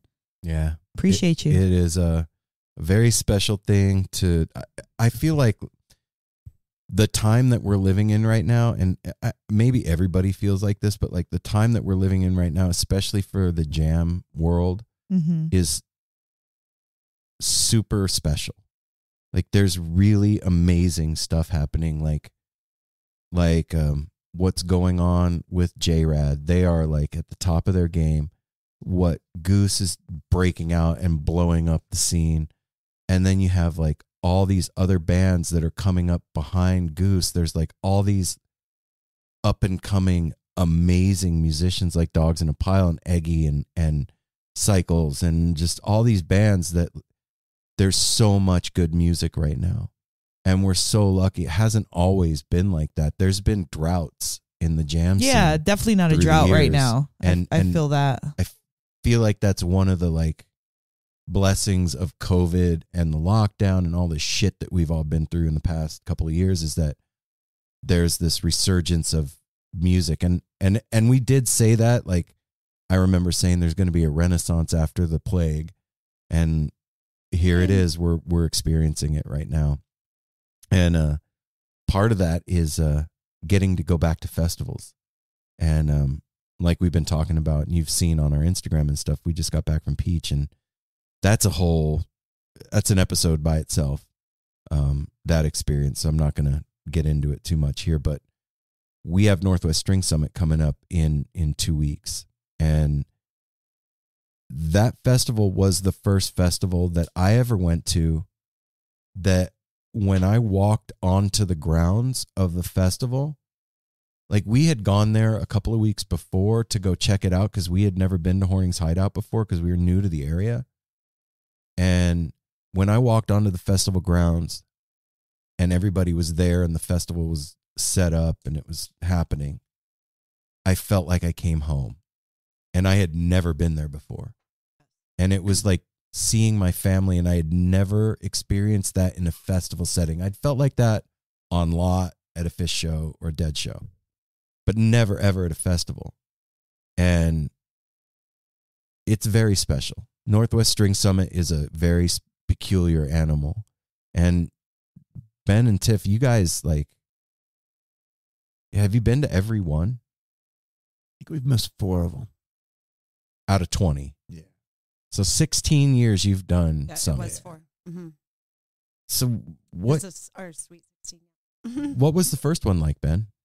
Well, we had first moved to Colorado, or from Colorado, and moved here, big string cheese fans. So we pull in permanently in February and went to our first incident at Hornings. Never heard of Hornings, but we knew we had to go to cheese. So 5 months, settled into Portland. Bam. Rewind a little bit. Explain. We took our 3 little kids, 3 daughters who were, what age were they then? 5 and 2. Oh my God. Twin 2-year-olds. Twin 2-year-olds. Yeah. Wow. So thought it might be a good idea to go to string cheese for 4 days at some unknown place, which happened to be in a tent. Horning's Hideout. And we just, we pull in totally unprepared. I mean, we were prepared to camp, but not prepared for Hornings and for an incident of that capacity. Okay, so but what does that mean? Amazing. Not prepared? Like, how could you prepare for what you were in store for? Well, it was our first transition from just doing concerts into festivals. Okay. So we were big campers. We were totally prepared for that. But, festivals are something. You learn something new every year and add to your repertoire of luxury, if you will. I mean, 3 daughters, follow the 3-daughter piece, as it goes along. As I was saying the other day, it was tough, as you can imagine. I was like going, how did I ever get to go to the second one? I mean, it was tough. Was you it look back? Raining? Well, okay, was it raining when you got there? Yeah, our first one. We pulled in, and actually Tiff came a couple hours later. But it was the sky's up, and it was like a torrential downpour. And there was no escaping it. I couldn't set up a tent. I couldn't do anything.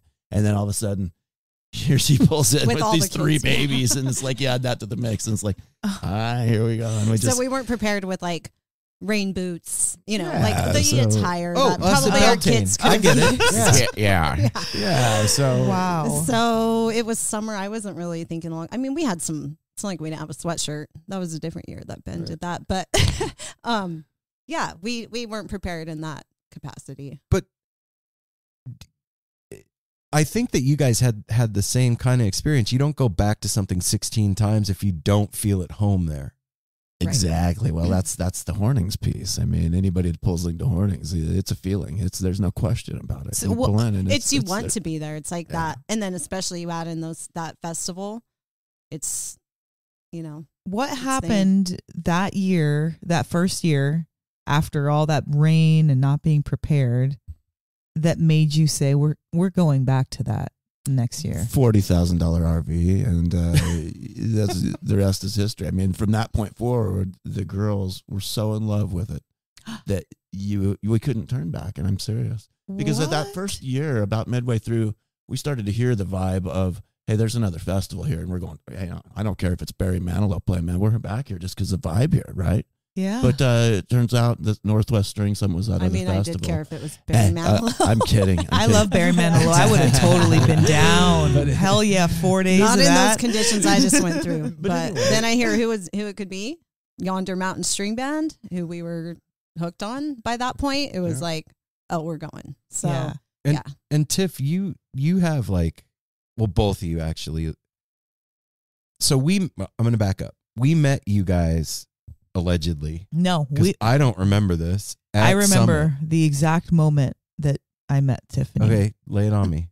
The exact moment is I'm sitting at the bowl, kind of toward the little walkway, a little bit down from that. But by the tweener stage. Yeah, no, not by the tweener stage. It was kind of like stage left all the way to the back. Okay. By a tree. By a tree. It was beautiful. You and Apple were off doing Actually, you all three were there. Oh, were we? Mm-hmm. Okay, so I was in my own world.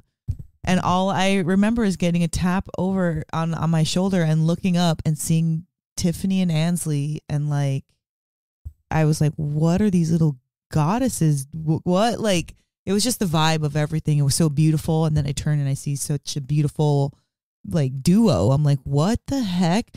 And then she introduces herself. And why did you walk up to Mel? Because of Ansley, actually, she had introduced us to your guys' show. And then she had said, hey, that's them. I didn't even know exactly what you guys looked like. And I was like, oh, really? That's cool. Let's go say hi. I'm just, wanted to fucking welcome you guys too, knowing that it was your first time. And so anyways, you guys were sitting there. I was like, yeah, I'm going to go up and say hi. So anyhow, can you hear me? Yeah, no, you're good. Oh, yeah. So, you're fine. So then, we walked over and said hello. And I was like, oh my gosh. So then, you guys are so cute. We didn't hang out after that until 2021, right? Is that right? Yep. So 2021, just a year ago, actually, our anniversary. Our anniversary. In the interim, you guys purchased 25 acres. Yep. Out in Sandy that you're refurbing and creating stewarding a new festival experience grounds called Rhythm Grounds. Yep. And you guys purchased that land, and in 2021, I remember Mel telling me, "Hey, I got an email from a DM. A DM from Tiffany that we met at String Summit, and you wanna." Yeah, I mean, I think we followed each other at that time. Mm-hmm. So you were in my feed, and I knew who you were, and I remembered that story. I remembered you, but we had ran into you again at Marco Benevento. Oh, that's right. I remember Karina that. And yes, I remember that. Yeah. Okay. So, and we briefly, and then, I reached out to you. I don't know how many months later that was. I don't remember the months, but it was a year ago that we connected in person. So it was about a month prior to that. But all of that was you following your intuition. Yeah. Because you said that you felt like you needed to What happened? Reach out. Why'd you reach out? I honestly, like I've told you guys, it wasn't because I was listening to the show on a regular basis. I had definitely listened to you guys, appreciated your stuff, all that. I thought you were beautiful people when I met you, had good energy, all that, enjoyed, all that. I just, one day I was doing some mushrooms out on the property, and I had a download basically that to connect with she's like my fucking friend. Like, I don't know if she's there, but she's waiting to be someone in my life. All of you guys. And it was like the universe spoke, and I was even with Ansley at the time, and we were, talking about that. We're walking through our property and enjoying the time. And I bring that up to her because we were talking about friendships, and I randomly bring up how I just had that download to her. So she knows, this is all legit. And she was like, oh, really? That's awesome. Like, you should, reach out to her then. And I even told her, I said, I can see myself here even doing mushrooms with Mel, because I'm looking for people that I can connect with on a genuine level. I'm looking to on a real, and it's not to trip out and do. It's to like fucking connect. It's to hang all the stuff. Yeah. But yeah, like the mushroom for some reason came into my head that, hey, I can see myself even doing mushrooms, whatever with Mel. Right. Like she's someone I feel could be real, like a real good friend. I'm looking for a real love. You guys got a second song from Mel this week, by the way.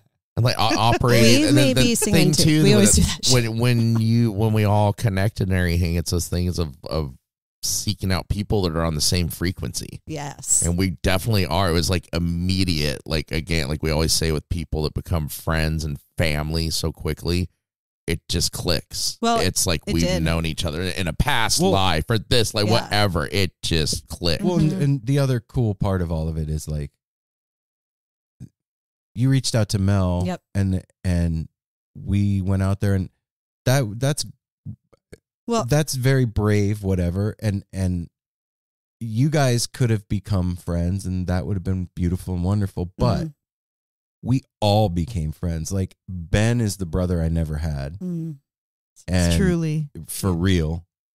And I feel the same. I feel the same, man. I can't believe it's been a year. It's a trip. And you guys look alike. Like you guys have like that similar, like could be brothers.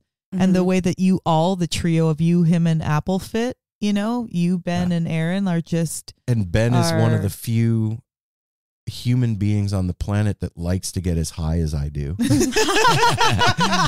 He's also one of the few people on the planet likes to smoke cannabis as much as I do. Because Aaron can't do that. When Ben comes over, when they're coming over, I get so excited Ben's coming over because Aaron's like, weed's weed.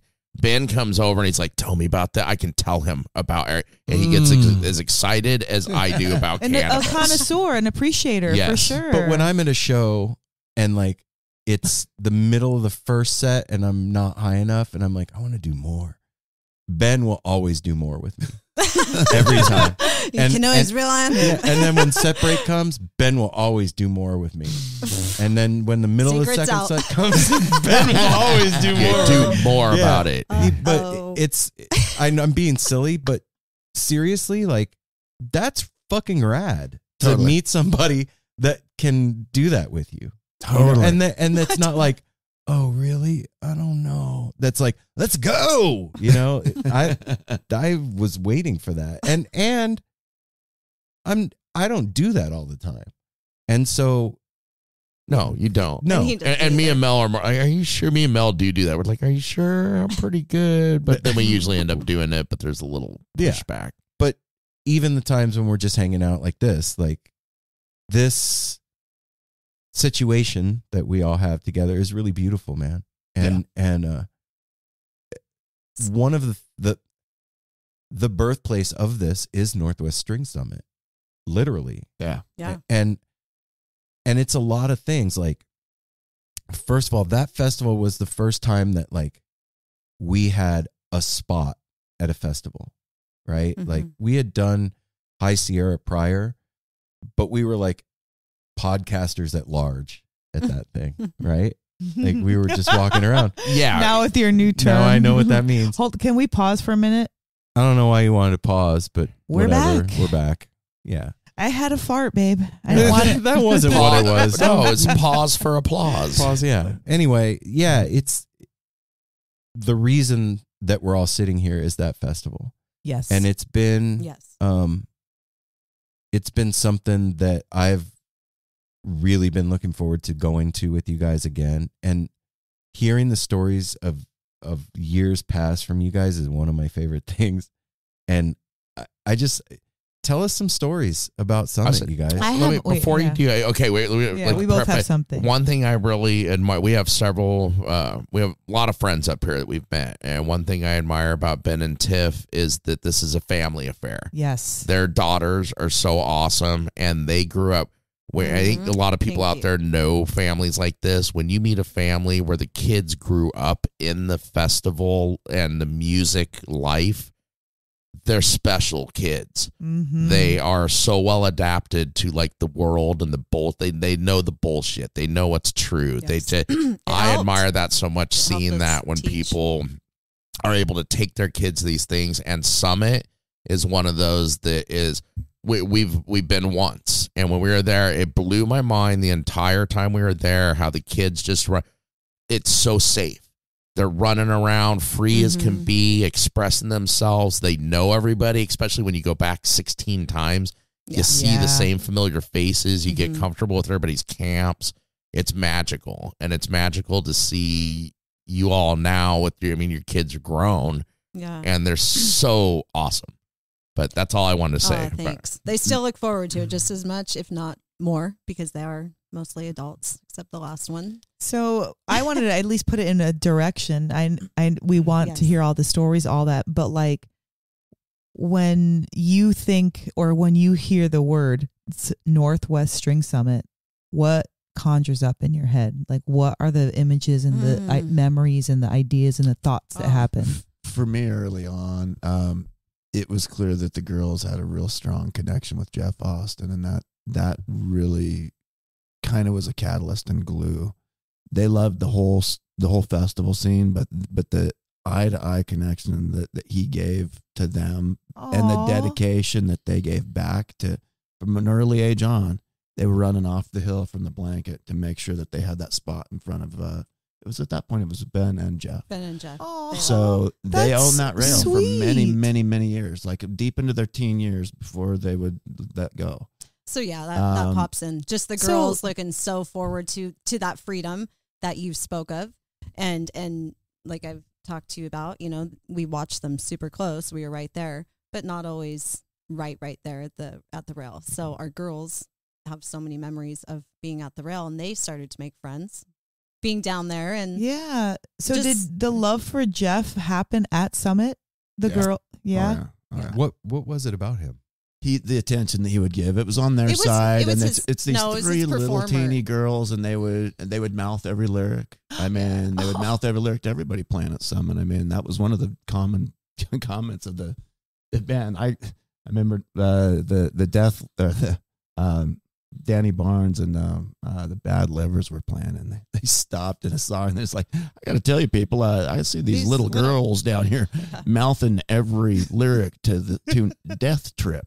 I was like, that's some good parenting right there.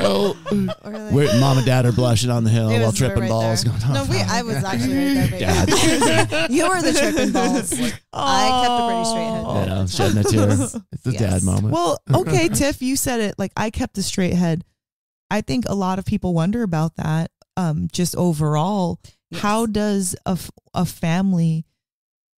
Because your girls are amazing. Not only are they beautiful, but they're so sweet, and like they have great personalities, and they're just beautiful people. And so to have that kind of a quality of family, how do you maintain that in a scene that could be wild? And how do you balance that? How do you, let them have fun and you have fun? And for me, it was tough for me for a bit to figure that out. Yeah. And it took me a little bit to find my groove, but I immediately knew it was home.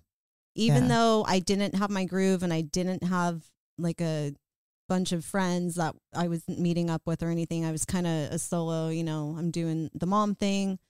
And Ben was super helpful, but it was more like his time to let his hair down that weekend and get loose and stuff. And he knew a few more people than I did, which was totally fine. I was just, like I said, I was kind of I took that role of, I want to stay level headed.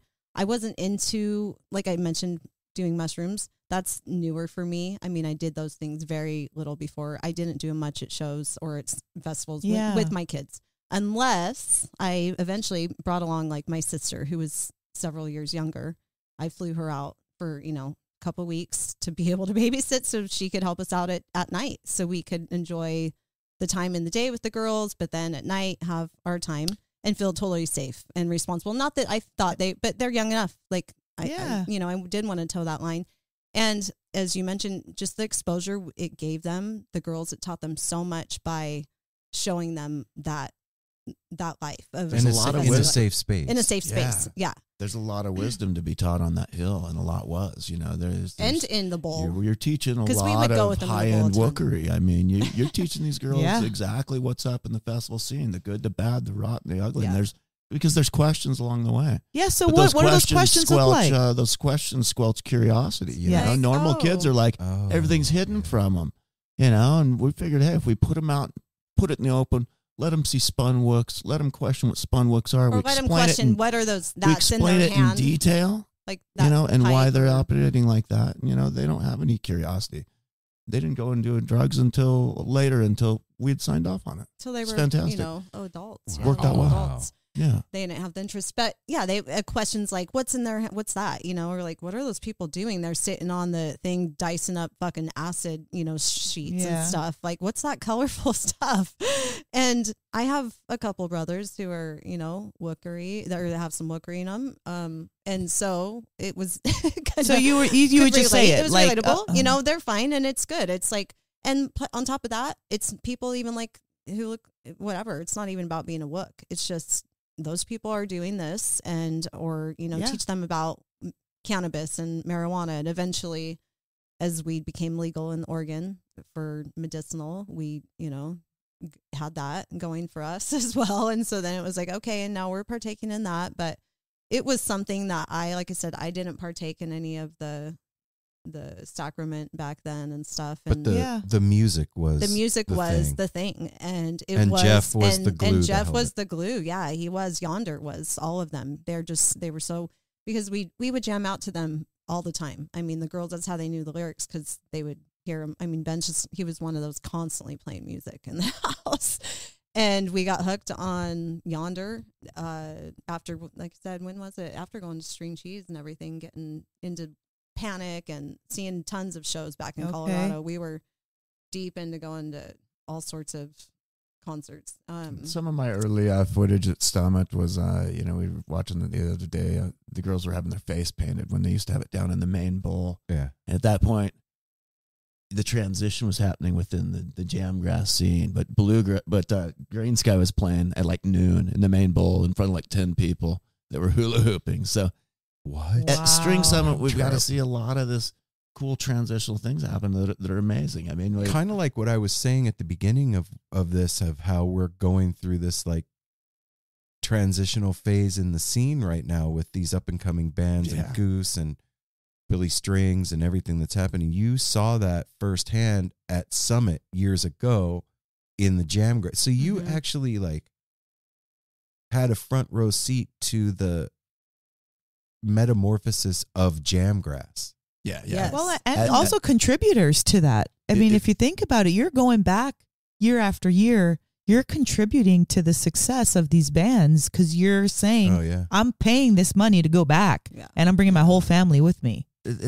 Summit really is kind of the gateway for bluegrass music for the West Coast. I mean, as these bands start to come up through the ranks, I mean, they're coming through String Summit. The ones that stuck are really the ones that they showcase. I mean, Sky's done a great job with that. I mean, the Dusters and Railroad Earth and these guys have kind of changed the way the whole game operates. That's Kitchen Dwellers taking things to a whole nother level. It's amazing.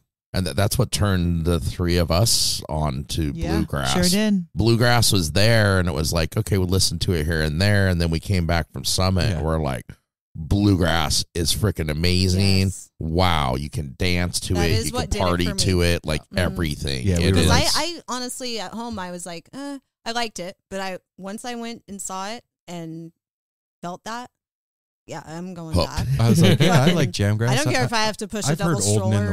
I got to say, my kid around. One funny thing that just popped in my mind that I loved about you guys that you did, and I think it was Ansley that did it when we went to fish. It wasn't Ansley that had never been to fish, and she asked you guys, why haven't you ever taken me to fish before? And you guys said we were in trouble. We had to save something for mom and dad. Fish is a different animal. Now you've been, and now she's hooked. She was like immediately like me and Graham are following them. She was on the road that next weekend. That next day. Left and went on tour. It's like when Ben said we had to wait until we were sure you were a lady before we introduced you to didn't that. Become a wook and jump on the bus and take off. Seriously. We had to delay you becoming a wook as far as possible. Now she's a professional. For all you wooks out there, we love you. We say it in love. Like I said, I've wooks in my family. I am part wook. I was, we all We're part wook. Yeah, started out as that. I think we all have a little wook in us. Oh yeah, Apple, let me borrow that, dude. Well, that's something I did. We've been to one string summit. Now that the first string summit, and I'm a clean freak. I shower every day, everything. And when we were there, I was having so much fun. We were partying, having fun. I didn't shower for 4 days. Oh yeah. I regretted it after I got home.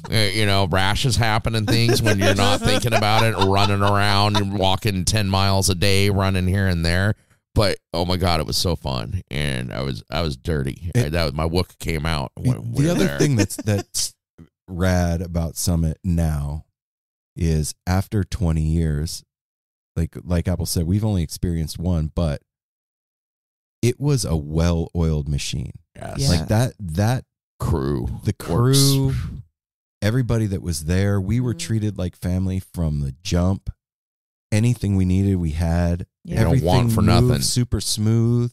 The vending was Dialed right in. on. Like the stages were set. Like everything was dialed. Yeah. One of the things when people ask me about it, just say one thing that's significant about it. I mean, we do shows all over. We do festivals all over. But there's only one festival, and it's Summit, that on Saturday night, you know how special it is.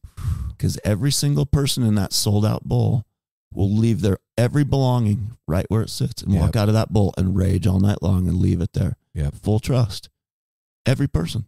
They leave their belongings there all night long. Mm-hmm. Yeah. I've never seen that happen in another group of people like that, and I've never done it with more confidence. Nope. And where everyone's doing the same thing. Mm-hmm. we did the I've same left thing. my everything there every single year, and I've came back to every single one of my items. Wow. That's a freaking beautiful says point. Combination of kinfolk, what was created, the culture, and what magic that Hornings really brings. It's truly a magical place.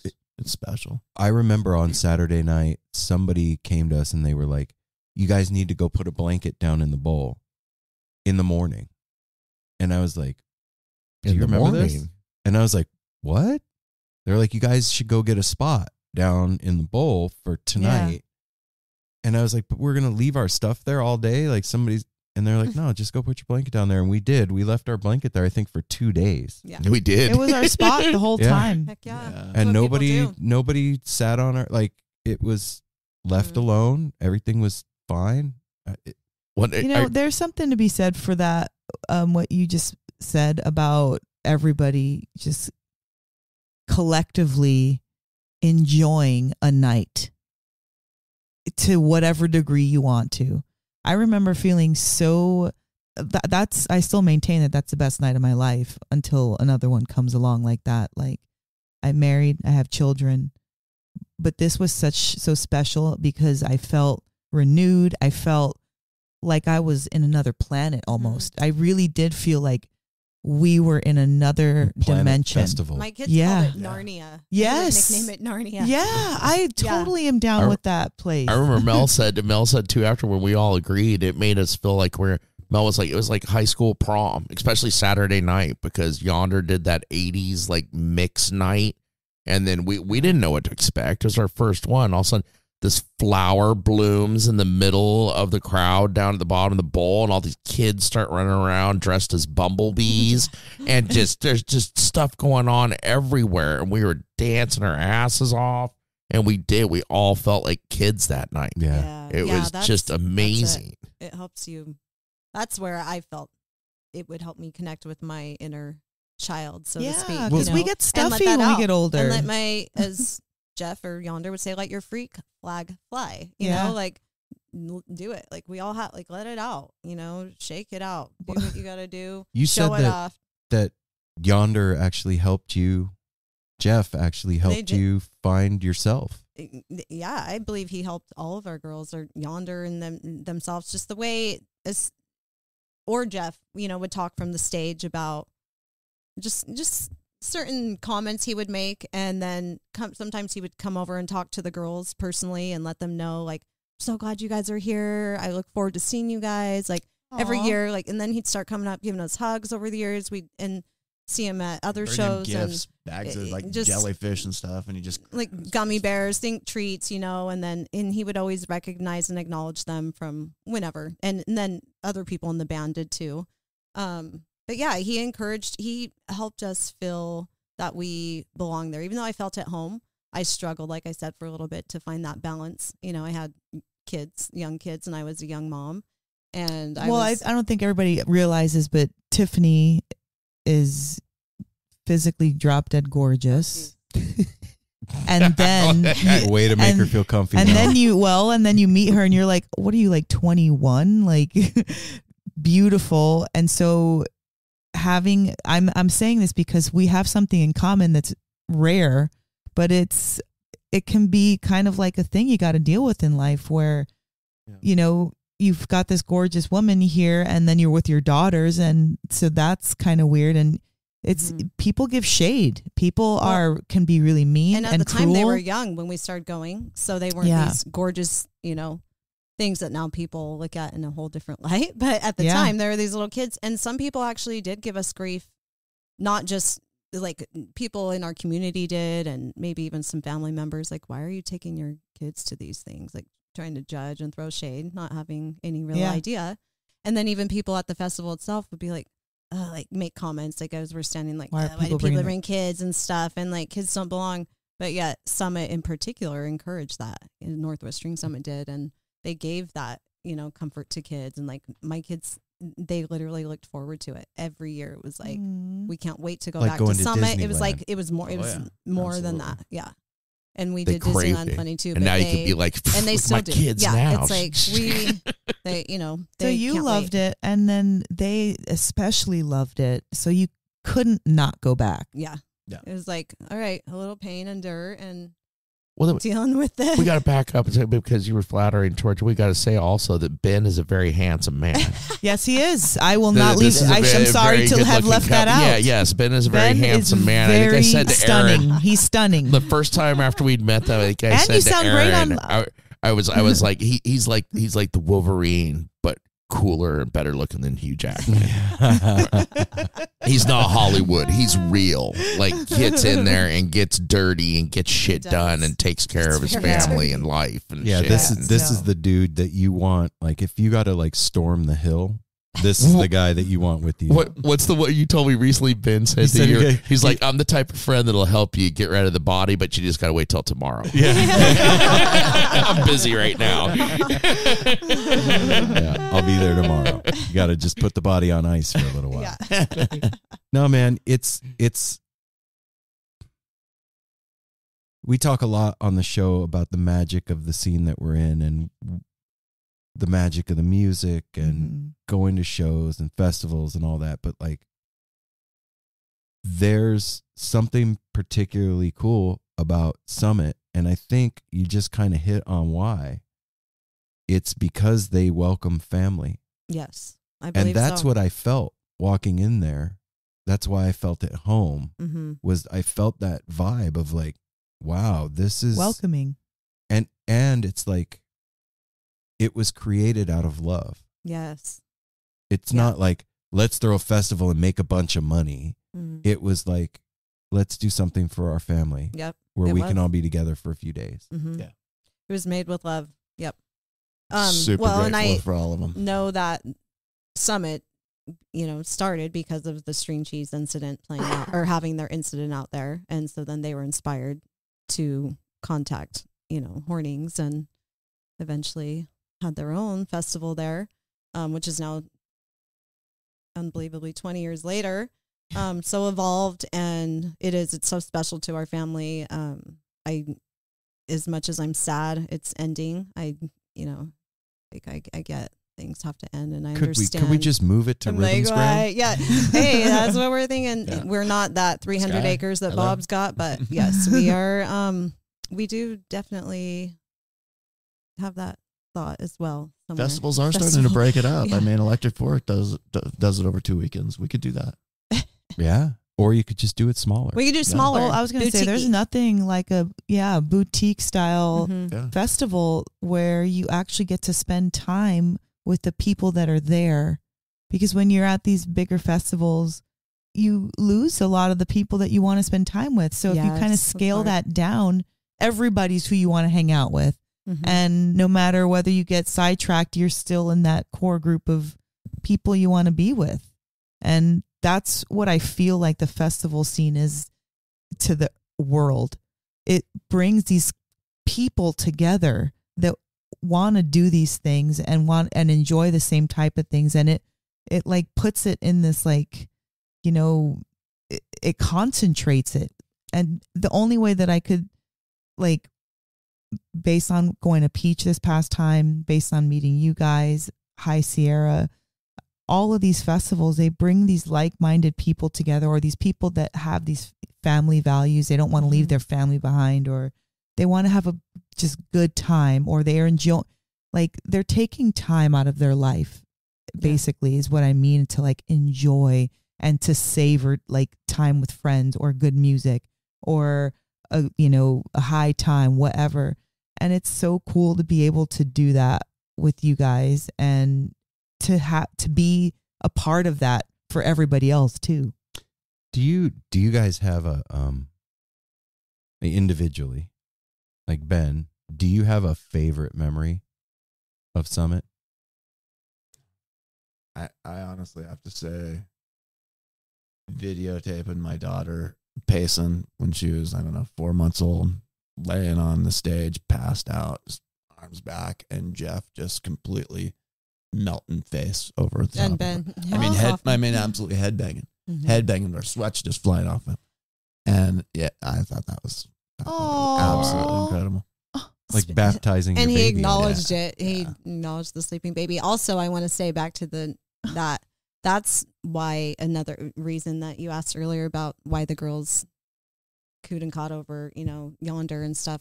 It was their performance, their songs that they knew, but also Jeff's antics, the way he acted on stage, his performance he would put on. They just thought was so fun because he was goofy. He was in drama, and so he had some dramatic faces. He gets in it deep, and they would just like get in there with him and feel it. And they would, now I know these stories because I've since been able to have the fortune to connect with some of the other members of Yonder and their wives as well, and hear stories that they watched our kids from behind the stage, for several years, and admired them because they would watch them and the girls are singing along and head banging and doing, their antics as well, and playing air guitar and whatever, and acting silly, letting their freak flag fly and stuff. And it's several of, the time Ben and I are right next to them as well. And like you said, even at one point we had a baby up there, and, it was so awesome. So for me, it's tough going back to that question. What do you think? What's your favorite, or a favorite? It's just that it's knowing that I got to do it with my girls, and that it's still so special to them. I think it's hard to, sweet. There's just so much. There's so many good times. I will say I was fortunate one time to have, some very magical downloads. It's hard to, they're tough to explain, but just amazing good times that are so special, and that are top of our family. Go. UFO sighting, stopping the crowd, stopping the cool. song in the middle of totally stopping the song in the middle of a set. It was super cool because very well timed flyover by the space station. Yeah, the production company that put on, the flower thing that you described and the beads. I think it's Tyler Fuqua. Yeah, Fuqua Creations. Mm-hmm. So they put that on, and they one year had a mock saucer or UFO You describe it. You're better at it. No, it's just that the Yonder was finishing the set, and it was like a no expectations, and he basically stops the song in the middle and has everybody pointing up to the sky. And that was timed with the space station. Yeah. You're getting it mixed up. I am getting it mixed up. But he knew that the space station, because someone had told him, was going to be flying over. It did when we were there too. Did it? Yeah, that time? they stopped. Okay, I thought Yeah, it did yeah. again that time. Talked You're all right. about it. Yeah, that's right. But that time, it was super. Yeah, it was just everything that was going on at the time. Just the whole thing was memorable. But clearly, I didn't remember that part as well because I just got mixed up with another finer thing. details I just got mixed up with a whole different. One of the other big things about Summit's always been the campground picks. I mean, that's really what that festival became legendary for. Is a lot of times the artists will jump off stage and sift into the crowd and not only do collabs on the other stages, but in the campground. You hear a lot of Vince Herman picks out in the campground, stuff like that. Aww. Wow, man. And so having this be the last one, what was your feeling when you heard the news, you guys, that this was going to be the final verse? Oh. I'm still shocked by it, but then again, I knew it would probably have to come to an end. I mean, the budgetary piece alone at the expense these bands are becoming, I don't even see how Sky pulled this together, to be honest with you. This is a blowout, man. Yeah, Seriously. this is definitely a blowout. And it's gone vertical like that, and those bands become more money, man. I think too, those bands that have been there, they love it too, and it's one of their favorites. There was a time that Green Sky used to play festivals. all 3 nights, and it was for years and years. So as things progress and things change, our little bluegrass scene is it's growing up. It's not little anymore. And 20 years. I mean, we just said it with Peach. If you do anything for 10 years, it's amazing. They did this for 20 years. Now you got a Billy Strings rocket that's not helping anything. So I mean, it's like it's catapulting us out of these little venues like Horning's Hideout, which is amazing for our scene and bring on new brothers and sisters. Well, it's like you saying like you saw Green Sky playing to the bowl with 10 people, half paying attention, more like background music, and then last year we go to Red Rocks to see them sold out at Red Rocks and just crushing it for 3 nights. It's like Andy Dunnigan from Little Smokies. He was in a band competition there, years ago before he was even in Little Smokies. So it's fun to remember that we've seen people like him, and there's several others. Watched Elephant Revival essentially become a band at that festival. I mean, they used to be. Yeah. Wow. Mm-hmm. And so, going into this, do you have anything that you want to get out of the last one for yourself? Yeah, we're getting older, so man, I'm going to try to go deep and try to finish strong, man. One of the things we've done with kids is, we haven't been out and just, stomp all night long for all 4 nights. We may do that. We just actually talked about doing one night the other day, but we're gonna go one night on. Yeah, no, we're gonna go one night. No, actually, what we do want to the magic of Summit. No one knows. This summit is actually to really just be present for it. Is what I'm looking for, to really take it in and take in more music than ever, take in more variety, and all the girls are coming. All the girls are going to be there, and just take in. Like I am trying to take in right now, the moment, and just soak it up and try not to get too emotional. Yeah, so, there's going to be emotion. I can't wait. There's going to be so much emotion. I just can't even imagine what Sunday night's going to be like. Okay, this is just like a subsection, but how do the Raverts get ready for festival? Oh my goodness. I want to hear about this because I know this is very important. Costumes. Tiffany's a woman after my own heart who she loves to dress up and have fun. Ben's also a man after my own heart and loves to dress up and have fun. And you also like luxury, and you're also vegan, and there's all these things you guys have to take into consideration. Take a while. So I want to know how this happens. How does this go down? Well, it's a little bit easier now that, of course, the girls are older. So, but like I've told you, I feel like I'm already running late for it. So it just it takes a minute to get ready. And I don't like to, I want to be super prepared and organized. So being that we do have our property, it's like a little bit of juggling. Like, oh yeah, this is here. So we're not sure this year. It's all new because we haven't done it, in this capacity. And we've been used to having an RV in the past. And this year we don't have an RV pass or anything. So we're going to be camping old school style.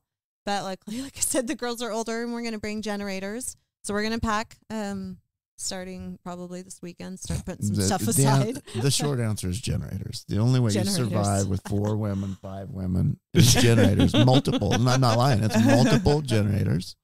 So you have to have all their stuff. And then I like, me, I like lights. And they will be with us. Plenty of them. Right on. And then we prepare, prepare kind of, hey, we're going to go simple on food, especially anymore. I used to go way overboard, plan freaking all these meals because I had younger kids too. And it was just different. But I spent way too much time preparing food and inside or outside just cooking, and preparing meals. And it's like, no, I missed out on too much good music. You're old enough now, of course. They're adults. Yep. Most of them make your own sandwich. Take care of yourself. Sandwich for yourself. Or whatever, your salad. And so this is good for you guys. Or let's do it together. Or you can buy you get to have more freedom than ever at this festival. Yeah. Yes. I told Mel yesterday, I was like, okay, at every show that we've been to, every festival that we've been to, whether it be on the West Coast or the East Coast, we always end up with a bunch of people that are part of the No Simple Road family. And we have never taken a family picture at a show. Well, that's not true. We did at the Gorge. What do you mean by we haven't taken a family picture? I'm talking. Aaron's saying he just wants to take a family picture. No. Yeah, babe. Stop and listen to me. That's why I asked. I want clarification. I'm talking about not just us. I'm talking about anybody that listens to the show. Us in one spot for a picture, like scheduled family picture. Okay, not us on the here. Somebody snap a picture of our crew. This is who we're hanging out with at the moment. Yeah, now here's another group. I think that would be a cool,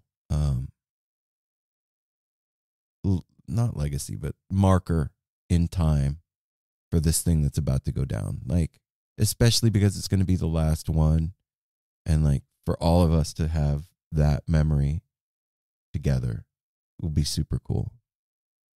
For us to have that, like, I think that can be facilitated. Yeah, no, I'm gonna make it happen. We're gonna make it happen. I'm planning on it, but schedule it. Also, talking about food, I think we should do like a family breakfast too. That's way too much. I just eat city dumplings the entire time. I love the fantasy idea of it, but it just already stressed me out by you saying it. Really? No, there's like people who don't go to sleep. They wake up at their own time. Yeah, if they aren't there, they miss it. I think everybody would love Mel's muffins. That's different. I'm not it doesn't have to be. It doesn't have to be like. I'm kidding. 16 courses of shit. I get you, Mel. I get you. I'm not committed to any of that. Well, and like Tiff kind of just said that she kind of got lost in the like too much food prep and everything. It pulls you out of that. It does. It does. And then packing for all their stuff. I used to go. They looked so cute all the time and had all the fun stuff. Like, we have such cute home videos. Ben was always really good about holding the video cameras, and recording some fun moments there. So we have lots of video footage of them just jamming out on their own, totally in the moment and letting loose. That's priceless. That's all shit you play at their wedding to embarrass the shit out of We've already started to show some of it. That sounds fun. We got to do after and like do a viewing party. That'd be cool. We were thinking about putting a little thing out where it's just a slide show of stuff because it's so cute. Oh, yeah, but so wow. So yeah, the last thing I want to say is I'm looking forward to doing Northwest String Summit with you two. I'm super excited about it. It means a lot to us. It means a lot to you.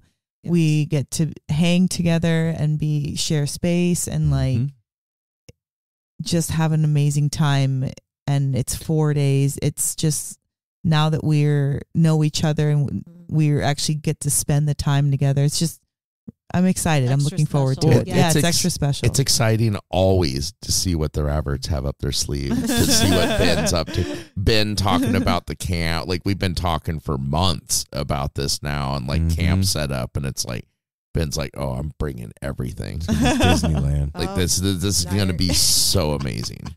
So I've made him scale back. I gotta say, I told Mel, oops, disclaimer. I just want to say, Tiff, thanks for listening to your intuition. Yes. I'm so glad. For real. Honestly, it's what it was. I think in my words to you was the universe like compelled me, and I have to listen. Like, I'm just honoring that. And you guys got that. Oh, yeah. I appreciate you and guys. Mel are like twinsies. I gotta mention the same. You have the same feel. Everything. You're you're twinsies. Yeah. It's so dope. So I got to mention too, when we did connect that day over a year ago, just a little over, it was like 116-degree record day. So the fact that you came out still, like, I mean, like you said, it didn't have to go. Who knew? We all just kind of rolled the dice. Yeah. Hey, let's get together. Yeah. Next thing you know, Mel and I did our little Shroom trip. I remember saying, I'm we going. Were just like, we did it. And it's been amazing. Ben and I were off in some corner somewhere giggling. Yeah.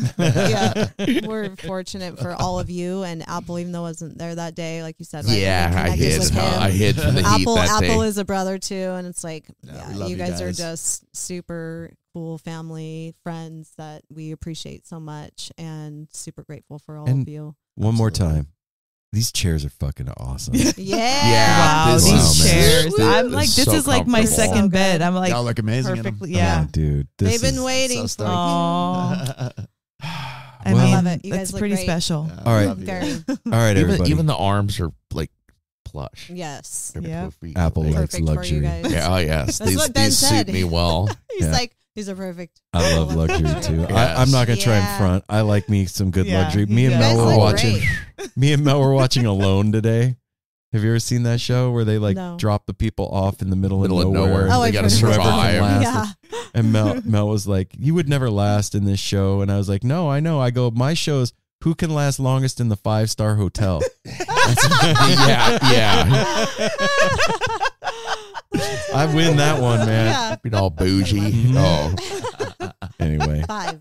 So, I forgot what I was going to say. Oh, we're going to do Eli now. You're going to. Oh, yeah. This is a trip report from Fish, I believe. And Eli the Wolf put together some incredible sonic painting for you guys here. So, Eli, we're this going is to do that. amazing. Thank you for I have to say thank you again for doing this, for getting the No Simple Road family out there in the wild and doing a little compilation. And I just love you. Thank you so much. And also, if you're still listening to the show at 2 hours and whatever minutes, wow, man. Right on. Thank you. Good on you. Yeah, good on you. Yeah. I mean, we love you. Thanks. I hope we were interesting. They really do love you guys, though. We really do. Yeah. Remember to follow us on Instagram and Twitter and all that. All And things. Smile at a stranger. We'll be back next Love week one with more another. stuff and things, and hydrate and safety third, and Happy festival season. We'll see. Yeah, get out Go to there a and see string summit. live music. yeah, do stuff. Oh, and like we always say, make sure to tell a friend, family member, whatever, about No Simple Road. Yeah. All right, here we go. Let's do Eli, and then we'll be done. We love you guys.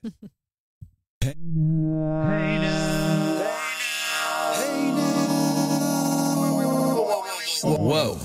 Hi there, No Simple Road family. This is Eli Paul coming to you again from Cincinnati, Ohio, with yet another trip report from 3 nights of Deer Creek at Fish Amphitheater.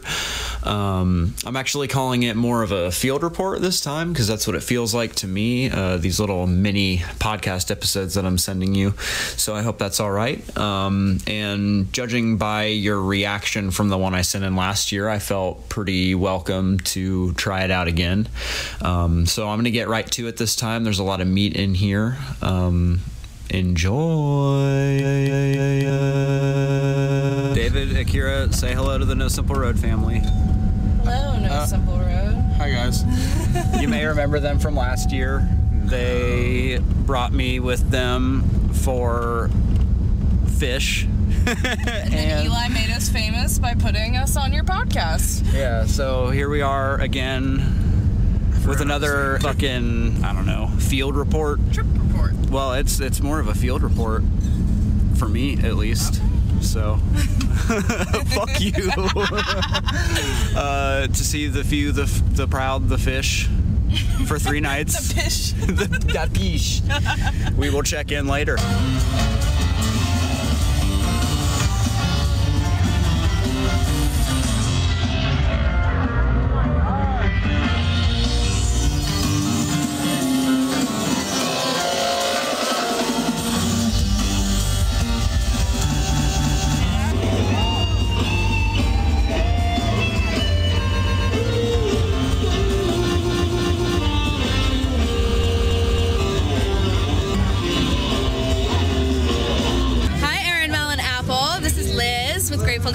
And our friend, what's your name? Eli Paul. Eli Paul wanted me to say hi to you. I'm gonna pull a card. How about that? Let's see. We're gonna pull a card for you guys. We got Casey Jones driving that train high on cocaine.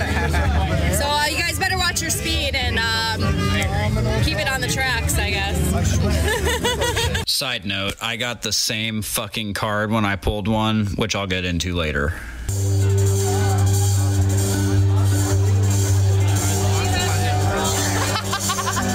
I got the pouch.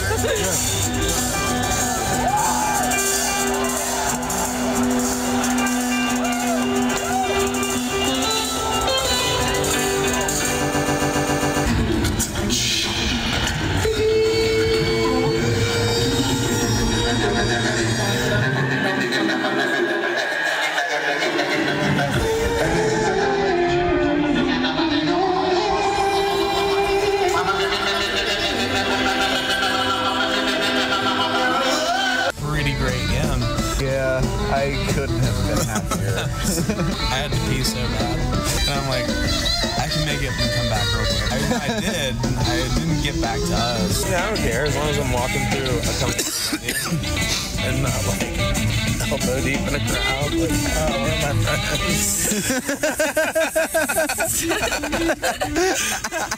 oh, where are my friends? Where are my friends? Well, sometimes I like fighting with Yeah, walking through that aisle where really people are fun. just Like, dancing, not giving a single damn. Chaos. Yeah.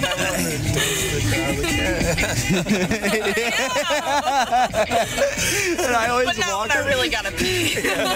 No, I always walk down there and like walk down there not dancing, and like halfway through I'm just like, all right. You have to dance to even get through it. Yeah. And that's hilarious. It's really hilarious. To get somewhere you would have to dance just to get through it. Like, it would be really difficult to like walk through without like moving your body. Yeah. You gotta noodle around a bit, man. You gotta slink through some fucking people. Can you just imagine trying to walk like No, that's like kind of how. So like, it was like there were 2 aisles of people just dancing, and then like people dancing in front of somebody trying to walk, and like getting backed up in the middle, dancing on the sides. me and Drew walking down to the bar while Julius is playing is pretty difficult. Like people are all over the aisles. That's awesome. So this year I wanted to try things a little differently. As I know you know, the hangs after the shows are tried and true. Even winding up better than the shows sometimes between the conversation, the belly laughs, and whatnot. But this time I thought it would be fun to ask a few people one simple question. What does fish mean to you? And some of these responses blew me out of the water. I asked a couple people who met throughout the weekend, a couple of friends who you don't know, and a couple of road trippers who you do know. All right, what's up, family? Joe here. And your favorite girl, Jordan. And we're talking here about what fish means to us. Where to even start? Mine's love, because I found you through them. Kind of. Me, clearly. Yeah. Eli Yes. found me. For me, Trey as a guitarist is so interesting, approaching guitar from a more percussive standpoint with coming from a drum background. Being a drummer myself, I think having this 4-piece electric band with 2 drummers that aren't playing the drums is what attracted me in. Yeah, then these past couple years been selling food before all the shows and getting in when we can and meeting new friends and just kicking it and enjoying all of the little moments that life gives us through the lens of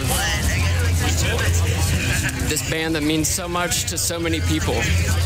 And it's incredibly inspirational and beautiful energy force to be behind and be a part of for however long we choose to be, however long who knows how much longer we have.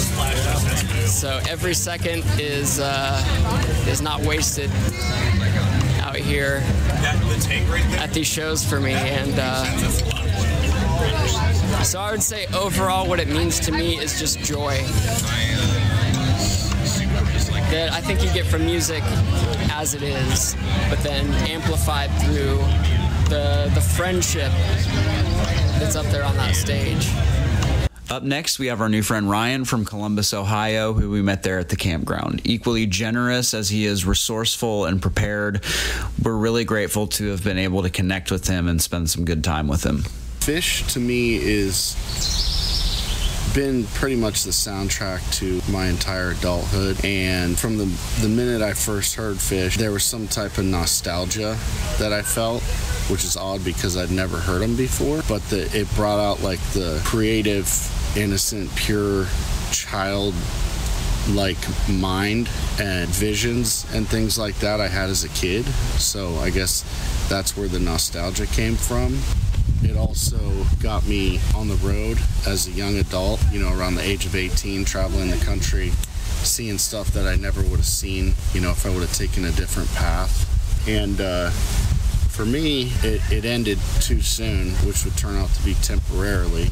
But, 03 was my first show, and I did a lot of the tours for 03 and 04, and it ended abruptly, and consequently, I had a lot of depression and I guess anger, and I really dove deep into hard drugs and alcohol, and when they came back I was not in a good place, so I didn't get to see a lot of shows, and then I just wasn't able to go to shows at some point, so I missed another 5 years.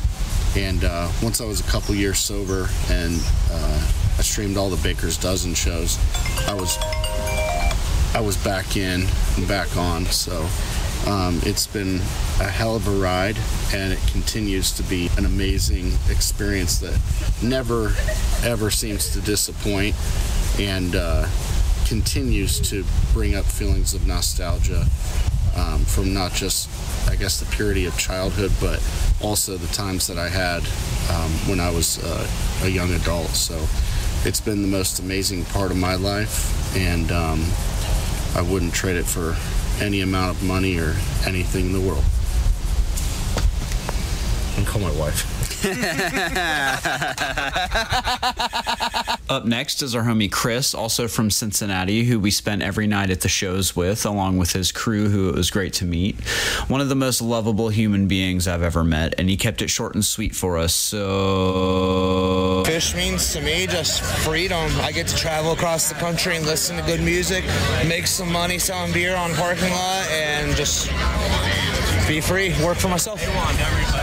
And now we have another new friend. Her name is Shannon from Kentucky. I didn't get the city, but she was also camped next to us, and we immediately fell in love with her upon meeting her.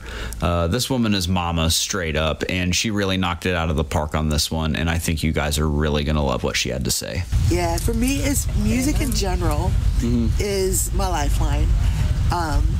I was a deadhead. I knew I was a deadhead when I was 11 years old, and I watched a documentary on the Grateful Dead.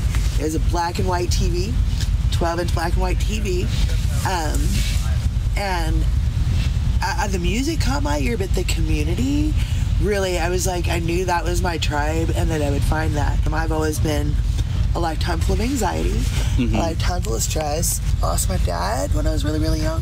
When I would listen to music, that was just always the time that I could just close my eyes and just be at one, and I could just feel the healing. Fish is one of those rare instances where all the talent just happens. Billy Strings has it right now. The Grateful Dead had it. And for me, there are different elements of that. And Fish is kind of my wind element. It is church, but it is also, for me personally, had prejudices against the Fish community at first. And it was so weird because when they started coming around, I worked the Thirsty Thursdays at the Deadhead Bar in the 90s, and it was just a whole different vibe when they came around. And I always liked the music and whatnot, but I just never had... We didn't have, all the music was not accessible to us. You had to find it, you had to the bootlegs, you had to buy the tapes. I just didn't have that accessible, and I didn't have the time. 3 jobs a single month to put into that. Then my youngest son was born, and I would be driving back and forth a lot, listening to the Satellite and Trey Anastasio Band. And I would just be like, who is this guy?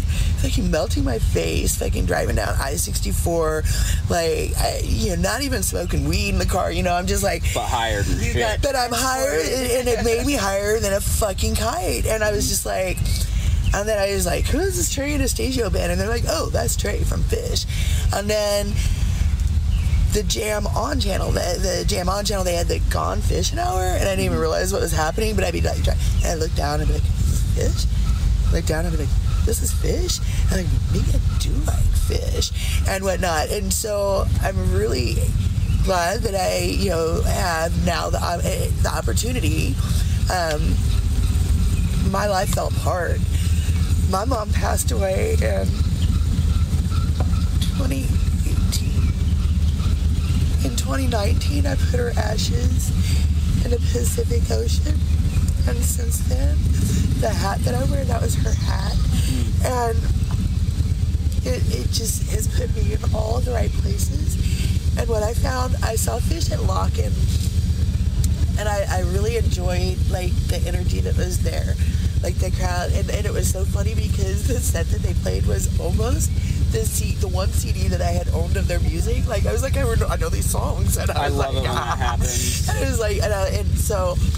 I'm really glad that now I have the opportunity, and then my husband left me right before COVID, and so the music community and getting here. So like I was telling you, on the lawn, I've left a lot of my demons on that lawn up there particularly. But I feel like that Fish plays my chakras. Their music speaks to me, and it reminds me that everything's still good. It's it puts me at one, and there are very few bands that I can stand up there, and I do, and I stand in front of live music and I close my eyes and I experience it, and it is one of the few that I can literally feel every note go through my body and feel that healing, and just to watch them, and they have so much fun too. Friday night when Trey at the fucking end of the show, when he was just victory, and lifted his guitar, and I'm just everybody in there, and just to share that with us, and that is a life of giving, and to be able to experience that, to me, is honor. And religion is that it connects me to my higher power and my higher energy. And I mean, I'm so glad that I found that element.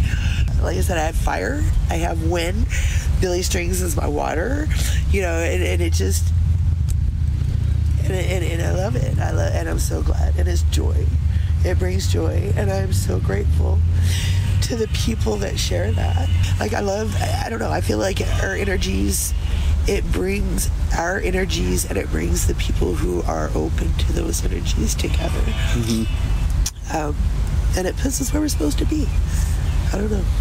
It really does. So but to watch like the sheer joy, like there was a dude down there in front of us and he was all jamming and his son was there and he was jamming and the dad's all leaned back and the kid's like playing the piano on the guy's chest, and I was just like, oh my God, I love that. And then I don't know the song. There was a dad and his daughter, and they're like, I didn't understand what was happening, but I did understand what was happening, and I just watched them like, and just that love, and to watch them share that together makes me, I have lost so much of my life. I'm 53 years old. I'm the matriarch of my tribe, and to see that connection and to see people like literally just love and to grab onto that and to enjoy that's life, and that's what it's all about. And it's not about showing up for 3 jobs that you don't love and putting food on the table, because in the end you're still going to be on that lawn and finding your joy. To quote Billy Strings, makes a man feel sour, working every day by the hour just to end up gone like everything else. And I watched my dad fucking work himself to the bone and die. I watched my mom fucking work and give and be bitter and try and find this joy her whole life. And I made a promise to her when I put her in the ocean, and she sent me a big ass rainbow. Yeah, you bet that was pretty spectacular. I made a promise to her that whatever that she never got, I mean, her mom, like her, she had a lot of reason to be bitter. That she never could figure out how to let that go. And I just made a promise to her that I would let that go, and so I do. And lastly is David, one of my best friends in the whole world, who you've come to know through these 2 field reports I've sent in. His bit got cut at the end because my phone died, so here's what I was able to scrap together. Fish is the beginning of what I think the adult part of my life was, where I really started to come out of my shell. I went to Blossom in 2011, and I just absolutely fell in love with everything they were doing and the crowd energy and all the people. And through that, I eventually started going to other events, and I met other people, and I created a really awesome family and community of friends that I love with all of my heart. And a lot of that is owed completely to Fish and the experiences that I had in 2011, 2012, and deciding to continue to see them and continuing to go on this path of seeing music and having fun. They completely changed the course of my life for the better, and I appreciate the hell out of them. And I also super nerd out over everything that they do, and Trey is a complete genius, and just to be able to watch them create music out of things that he's been making his entire life, and create a... So there you have it. And I suppose I'll throw my 2 cents into the stew. It really became apparent what Fish's role in my life is after this 3-night run. And they were one of the bands who really walked me through the door to this whole world that we exist in. And as far as my growth and my development and my ability to navigate the human experience, they definitely have given me the tools to be able to do that while staying afloat. I went through a lot during the second sets of both Saturday and Sunday, and I would just close my eyes and I was dancing. My body was moving the entire time there was music being played all 3 nights. And on night 2, I was really introspective in a really good way, and it included nothing but intense, deep self-affirmation. My higher self telling me, you've got this, you bust your ass for what you have, you deserve everything that you have. Your heart is true, and if you follow your heart, you will find truth. And it was really deep, self-hugging of the soul, and it was amazing and just so refreshing to have an experience like that, when a lot of the time if I'm in an altered state at the show, I can have a good time and be engaged, but there's a really thin line where I slip into some crevice in my brain and never to return again. And never have I ever had such a brilliant conversation with myself that was so positive and refreshing and affirming.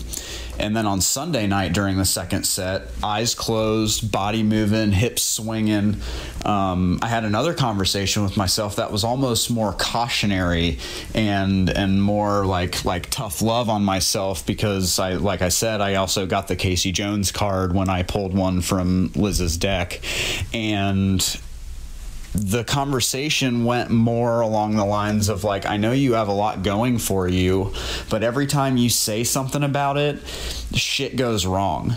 And it's like a lesson, you know, to like not get so ahead of myself and boast about the shit I'm working on, because when you think your life is easy street, there's danger at your fucking door, you know?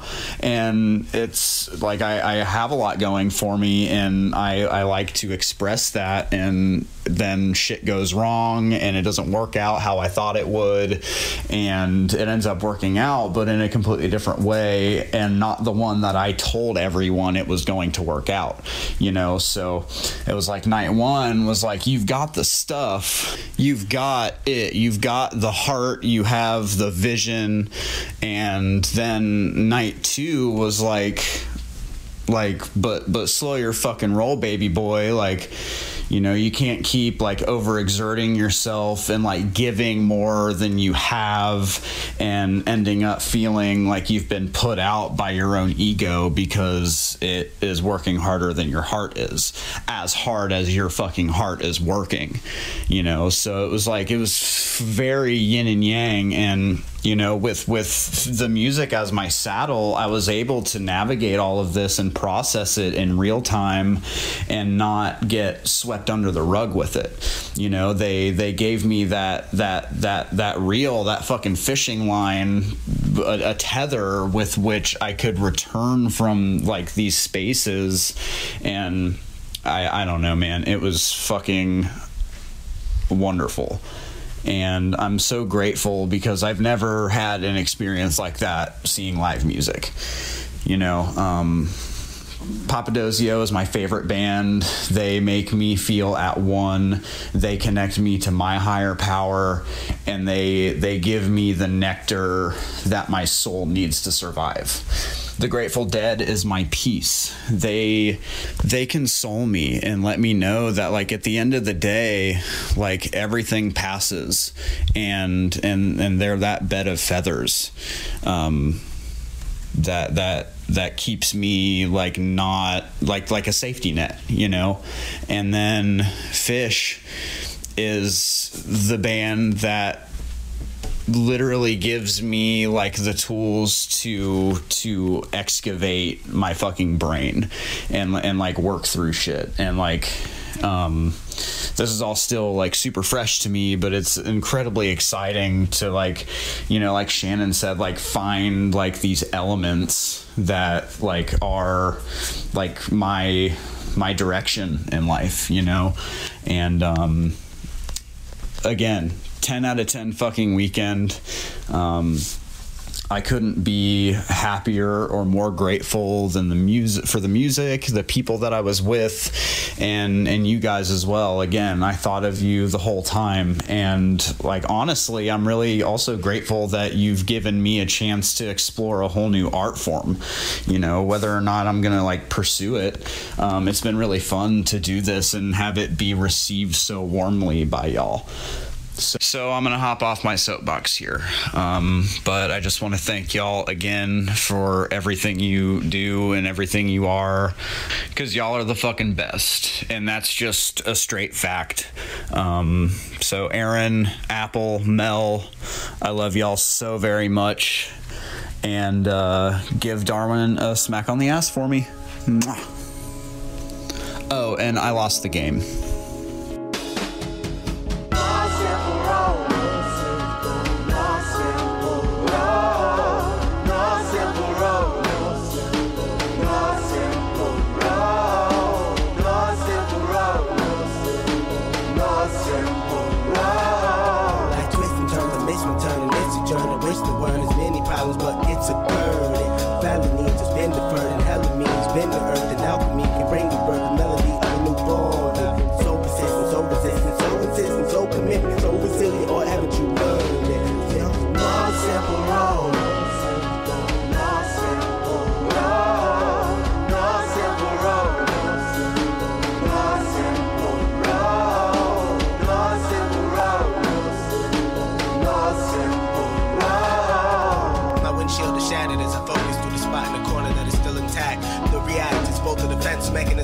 colors of fear. We've traveled this road before, so we may think, but it's a tad bit of strange similarities that feed an A equal A complex. The fears of your past do not equal the perplexities of the current road.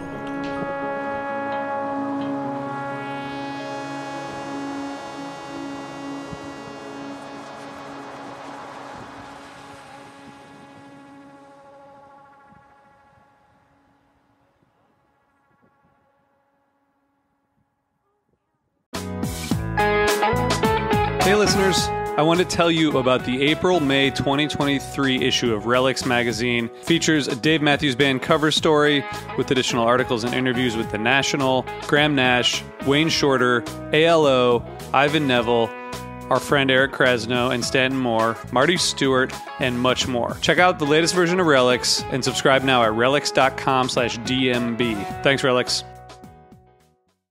Well, hey friends, my name is Zach Lupitin. You may know me from the band Dust Bowl Revival, but I also host a music discovery podcast called The Show on the Road. For the last 5 seasons, I've been able to dive deep and have intimate chats with folks like the Lumineers, Ani DeFranco, Wolfpack, Keb Mo, Lake Street Dive, Bela Fleck, and more. So guess what? After 150 conversations with some of my favorite songwriters from around the world, we are bringing brand new episodes to the Osiris Network. New interviews and intimate acoustic performances will be coming at you this summer. And which episodes are coming next, you ask?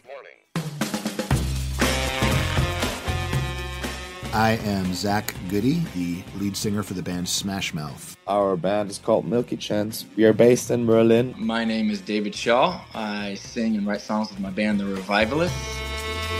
Trust me, these conversations go some wild places. So subscribe to The Show on the Road on Osiris, and we'll see you soon.